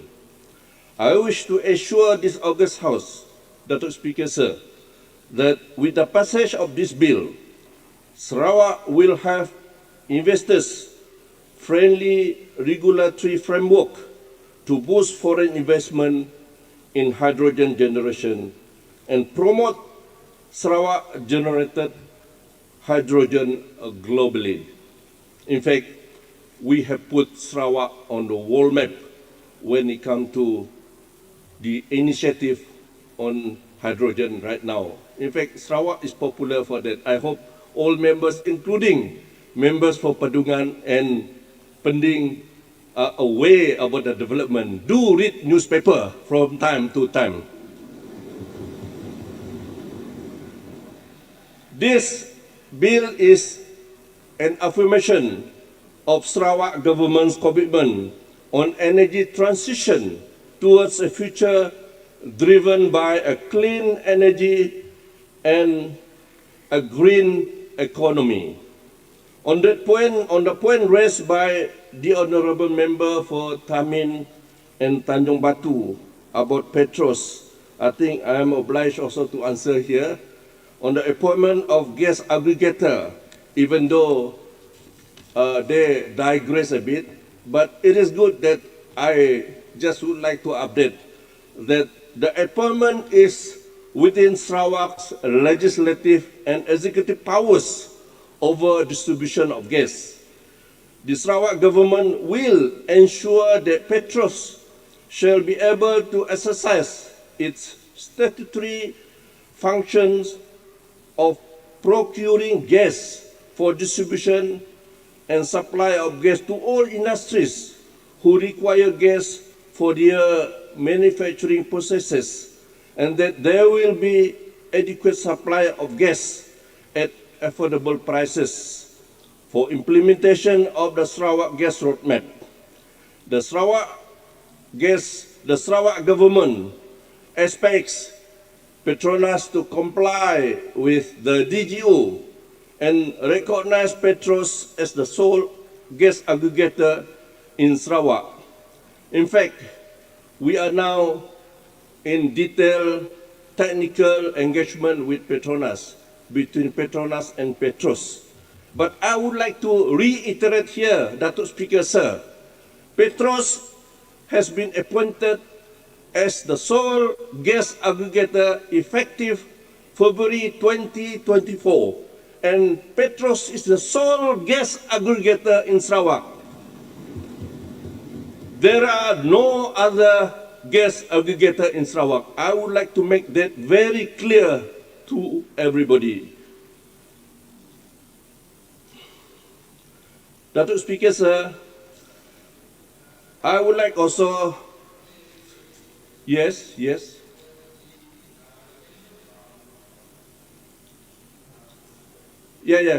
Pedungan. The mic is not. Yeah, okay. They mentioned about the aggregator, the sole aggregator in Sarawak, gas aggregator in Sarawak, is appointed by Petronas, or is it by virtue of our distribution of gas ordinance? You should know. No. Just now I heard from the minister that Petronas appointed. Let me correct you. If gas aggregator. Yeah, so I just want to clarify. The sole, as I mentioned, based on our amendment of Distribution of Gas Amendment Bill 2023, the sole gas aggregator appointed effectively since 1st February 2024 by the Sarawak government is Petros. No other gas aggregator in Sarawak. It is only Petros appointed by the Sarawak government. Is it clear? I hope that is clear enough to you. Okay? Yeah, I hope. Maybe you are thinking that I am not at peace when I see you. No. I'm always at peace whether you are there, whether you are not there. It's okay, don't worry. Datuk Speaker Sir, respect for the law is fundamental to the effective functioning of society and the principle of federalism. To the effective functioning of society and principles of federalism that unite our nation. Sarawak, having defined legal rights and jurisdiction in matters pertaining to the rule, pertaining to distribution of gas, has consistently demonstrated its commitment to the rule of law, especially in areas governed explicitly by state legislation. This dedication reflects Sarawak's ongoing responsibility to manage our resources and regulatory framework in line with the unique needs of our people. As Sarawak advances its clean energy ambition, it is essential that all parties operating within Sarawak territories recognize and respect this framework. Adherence to the distribution of gas ordinance not only support the orderly and sustainable development of our resources, but also strengthens the cooperative foundation of our federation. This standard of compliance is expected from all stakeholders, local and national, who contribute to Sarawak's progress. Moving forward, Datuk Speaker Sir, I'm confident that all parties will appreciate the importance of aligning with Sarawak's regulatory standard, thereby fostering a shared commitment for Sarawak development goals and the broader spirit of partnership within our federation.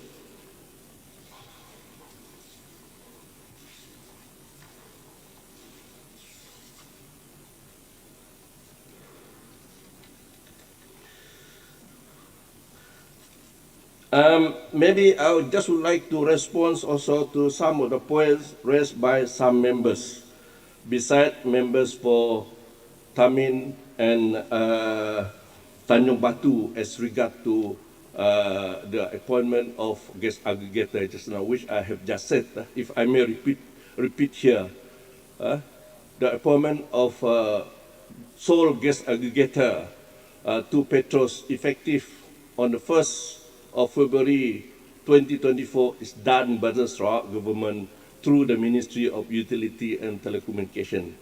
There is no other way about it. It is confirmed, and I would like to reiterate here again. I hope nobody is confused about it.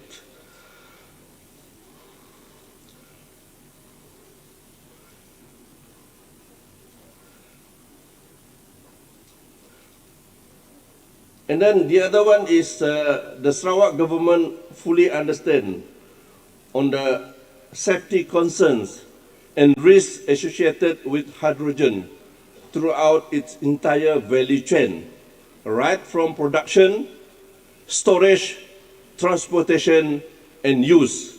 We recognize this risk and are committed to creating a strong regulatory framework to protect public safety and support the sustainable growth of hydrogen sector. In fact, I think most of us are aware, unless you care or you don't bother to know, that hydrogen buses are already operating in Kuching. In fact, we have Toyota Mirai also being driven using hydrogen in Kuching. So that is the living examples. Hydrogen is all right to be used in the transportation sector. I hope members for Padungan and Pending are aware about it. Don't tell me you don't read the news about the development of hydrogen in Kuching, or you refuse to accept the development. In response to the concern raised by honorable members for Padungan and Pending, I would like to emphasize that all fuels, whether in liquid or gaseous form, such as diesel, petrol and natural gas, methane and hydrogen, come with their own inherent risks. Similar to the vehicle we drive today, whether powered by petrol, diesel or electric batteries, and each type of fuel carries risks, including the potential for catastrophic explosion. As a car owners, we are protected by stringent international standards imposed on car manufacturers to ensure safety. The same principle applies to hydrogen. Hydrogen is not a new or unfamiliar fuel, and international safety standards already exist to effectively manage the risks associated with its production, storage, transportation, and use. The safety systems and protocols that Sarawak will adopt will be in line with those applied to other fuels, ensuring that hydrogen can be handled, stored, and utilized safely in compliance with global safety standards. On another important point regarding the sources of hydrogen, I would like to highlight here that Sarawak is blessed with abundant resources and feedstock for hydrogen production. In addition to natural gas, hydrogen can also be produced from water through electrolysis process.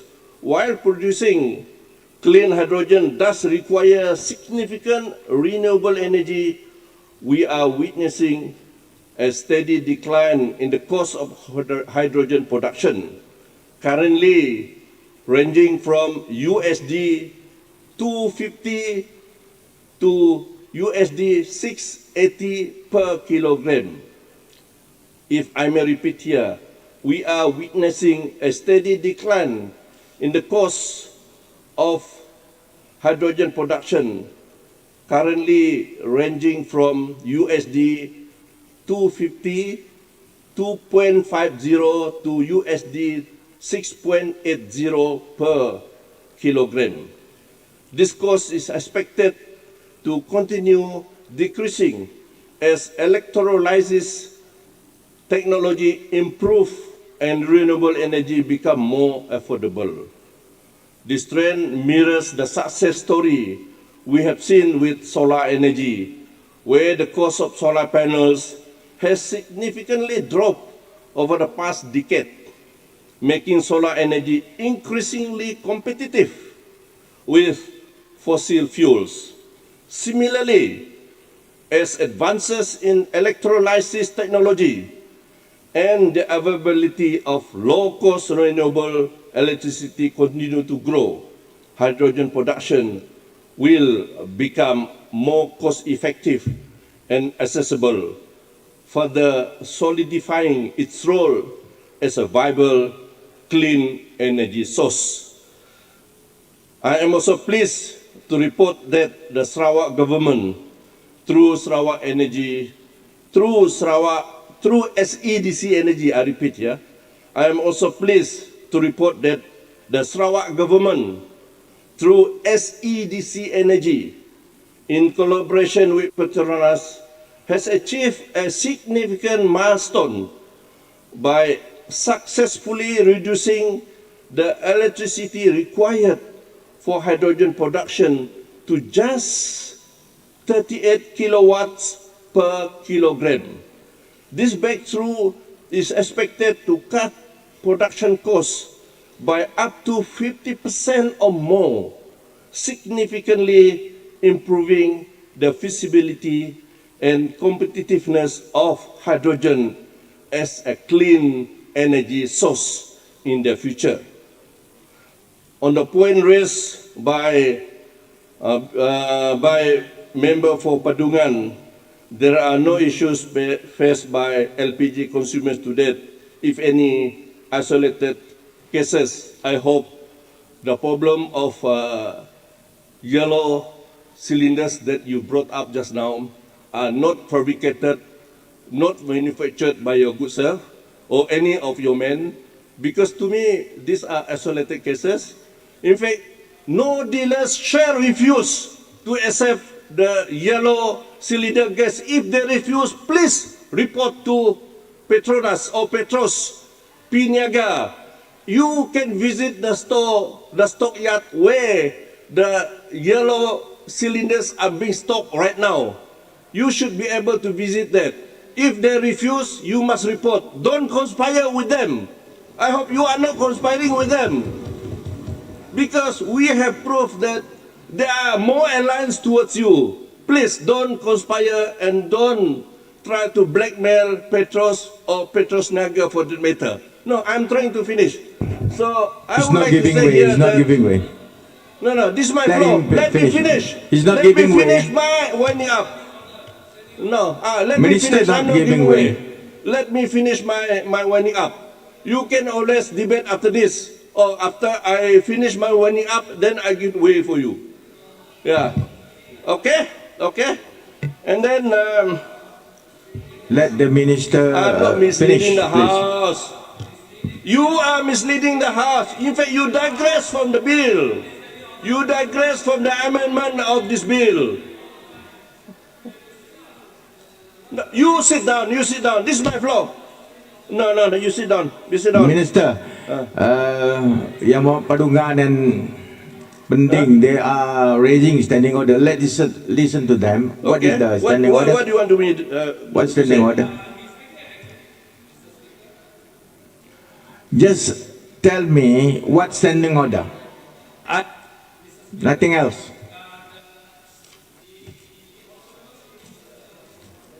Order first. What standing order you are quoting? Otherwise you sit down lah. 36 saja. Standing order 36. Pinpoint the standing order, please. Duduk sajalah. Buang masa saja. You're not ready. Okay, Minister, proceed, please.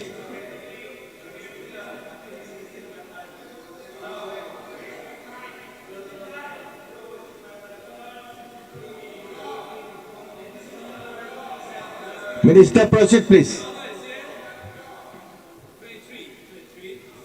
don't even know the standing order. On you are just trying to, privilege to disrupt the 33, flow of the winding up. 2P. You are not very Privilege. sure. What is that? Minister in his reply is making a baseless accusation against me and Pending that we are colluding with making up some stories No, or he's even just- manufacture tongs to go and He's just sell. asking. What sort of answer is that? What sort of education is that? I think What Mr. I was Proceed, saying, please. Mr. Speaker, that is absolute. I rule that. You are rubbish. Not You are applicable. rubbish. Okay, let me put it this way. You must be able to visit and see the stockyard where the yellow cylinders are being stocked right now. You must be blind. You must be blind. Isolated cases here and there. Minister. Isolated cases here and there. We don't deny. I tell you. Minister, I just you want don't to fabricate clarify. information. That's what I'm trying to say. Okay, why I stop you just now? Anyway. Yang Muhammad Minister, Yang Muhammad Padungan, I did not entertain your raising of the point for a point of order because your accusation to the minister, firstly, was about that tong, yellow tong, whatnot. You digress. Dr. Speaker, don't entertain No. him. He's just wasting my time. So the minister is No, you are just rubbish. rebutting you. You just want to interfere and interrupt my winding up. That's all. That is your purpose. Proceed, Minister. Dato' Speaker, sir.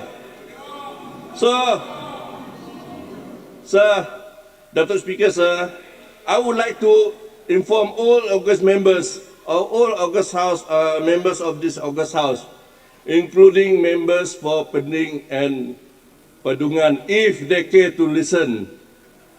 Knowledge is dynamic. Knowledge is dynamic, and because of that, we could see the cost of production of hydrogen in the future might be on the decreasing trend.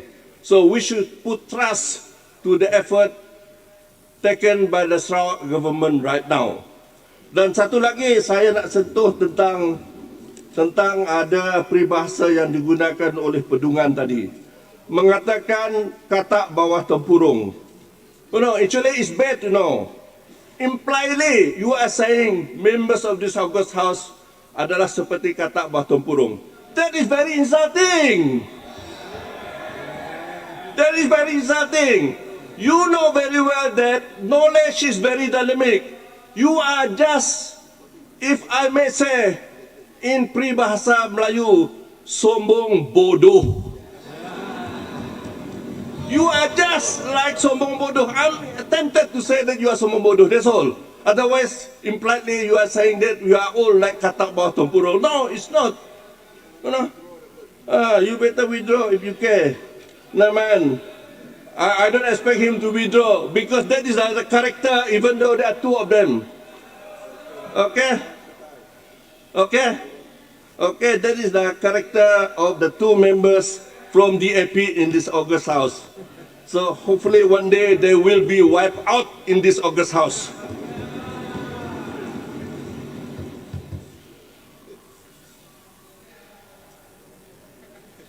Yeah, I know. And then there is another opinion trying to quote about this Baram Dam. As a member for Telang Usan had mentioned just now, there is no Baram Dam at the moment. So that is another fabricated information.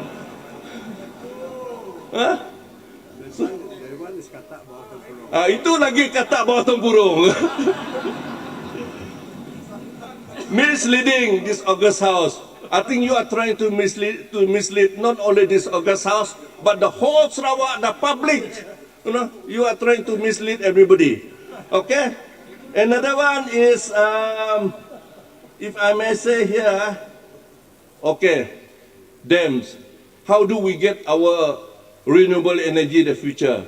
But I can tell you right now, we are focusing on new technology, on cascading power source using run of the river, how to produce our renewable energy based on our resources that we have right now.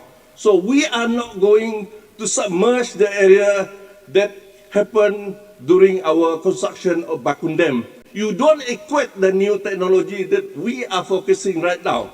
So we are trying to minimize any social impact. Try to use the run of the river, solar energy to produce renewable energy in the near future. And I should be telling you again, you should be reading newspaper or news every now and then. And if you read the news, whether you accept it or not, that is another thing. But I believe you refuse to accept whatever development that is going on in Sarawak right now in our effort to produce renewable energy, enough for our requirement, especially to meet the demand not only for the domestic consumers, but also for our investors, including investment on hydrogen in the near future. So you must be willing to accept the fact that renewable energy could be produced from our resources right now using the new technology, okay? Yeah, thank you very much for supporting the bill. But please, if I may share what Balingian was saying. Order. Don't share with us half-cooked information, as what Balingian was saying just now. Share full-fledged, correct, accurate information, okay? Otherwise, thank you very much for your support to the amendment bill, the distribution of gas amendment bill 2034. Yeah. Yes, we are GPS government. We know where credit is due, we give credit. We don't simply just wallop you just because you are sitting on the other side. No, we are gentlemen. Okay?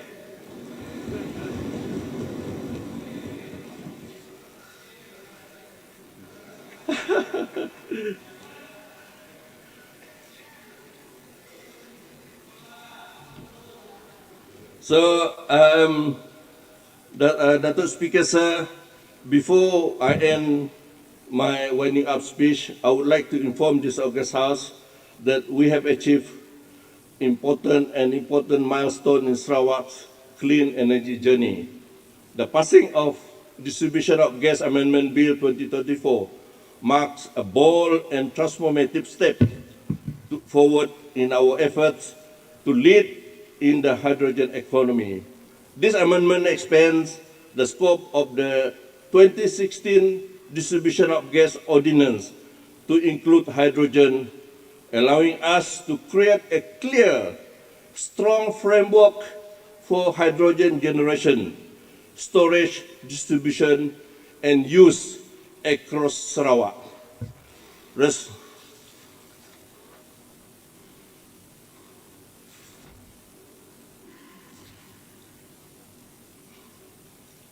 Yeah, I have said this earlier on, I think. Respect for the law is fundamental to the effective functioning of society and principle of federalism that unite our nation.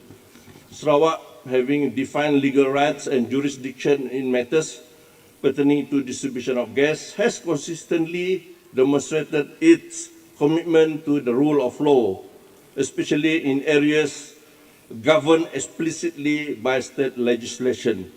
This dedication reflects Sarawak's ongoing responsibility to manage our resources and regulatory framework in line with the unique needs of our people. As Sarawak advances to clean energy ambition, it is essential that all parties operating within Sarawak territories recognize and respect this framework.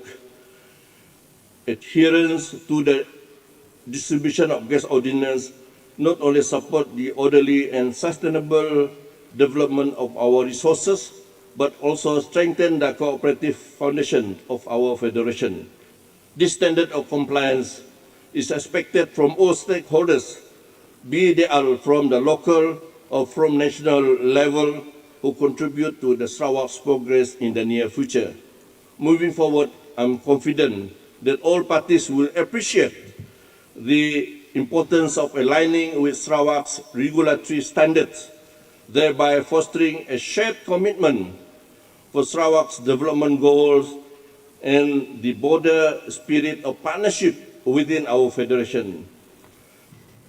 So, Datuk Speaker Sir, if saya boleh kongsikan, saya dihidangkan pantun di sini untuk dikongsikan dengan Dewan yang mulia ini. Di mana bumi dipijak, di situ langit dijunjung. Masuk kandang kambing mengembek, masuk kandang kerbau menguak. Maknanya we must respect our law where you are operating. This could be the meaning, sir. Datuk Ahmad Speaker, once again, I would like to thank all members of this August House who have participated in the debate, who have lent their support to pass this Distribution of Gas Amendment Bill 2024. Thank you very much. Thank you, Yang Mohamad. The question before the Dewan is that the motion standing in the order paper in the name of Honorable Minister for Utility and Telecommunication and Member for N27 Sebuyau be referred to the Committee of the Whole House. As many as are of the opinion say yes. As many as are of the contrary opinion say no. The yes have it. The motion is passed and referred to the Committee of the Whole House.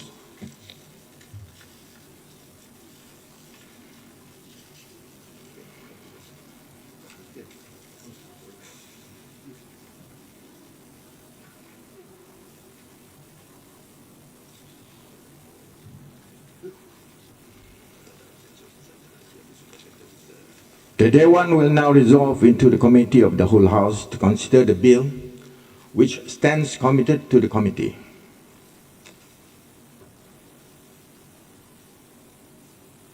Dewan will now consider the Distribution of Gas Amendment Bill 2024. Clauses 1 to 14. The question is that clauses 1 to 14 are ordered to stand part of the bill. As many as are of the opinion say yes. Yes. As many as are of the contrary opinion say no. The yes have it. Clauses 1 to 14 are ordered to stand part of the bill. Enacting clauses entitled. The one shall now resume.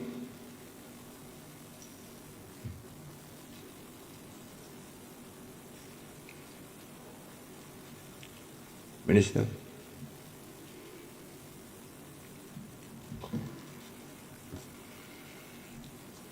Datuk Speaker Sir, I wish to report that the Distribution of Gas Amendment Bill 2024 has been considered by the Committee of the Whole House and agreed to without amendment.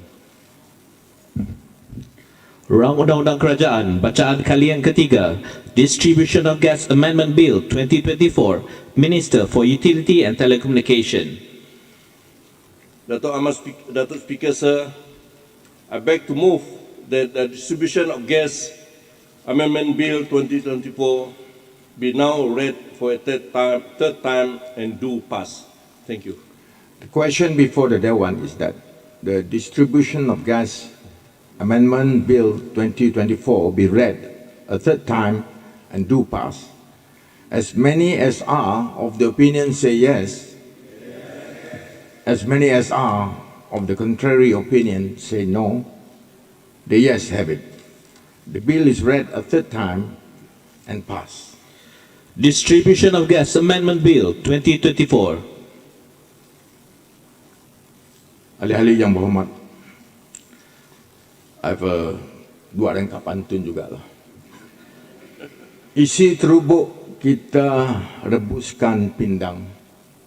Pagi esok kita teruskan bersidang. Ahli-ahli yang berhormat, the sitting is now adjourned and the House shall resume its sitting at 9 a.m. tomorrow.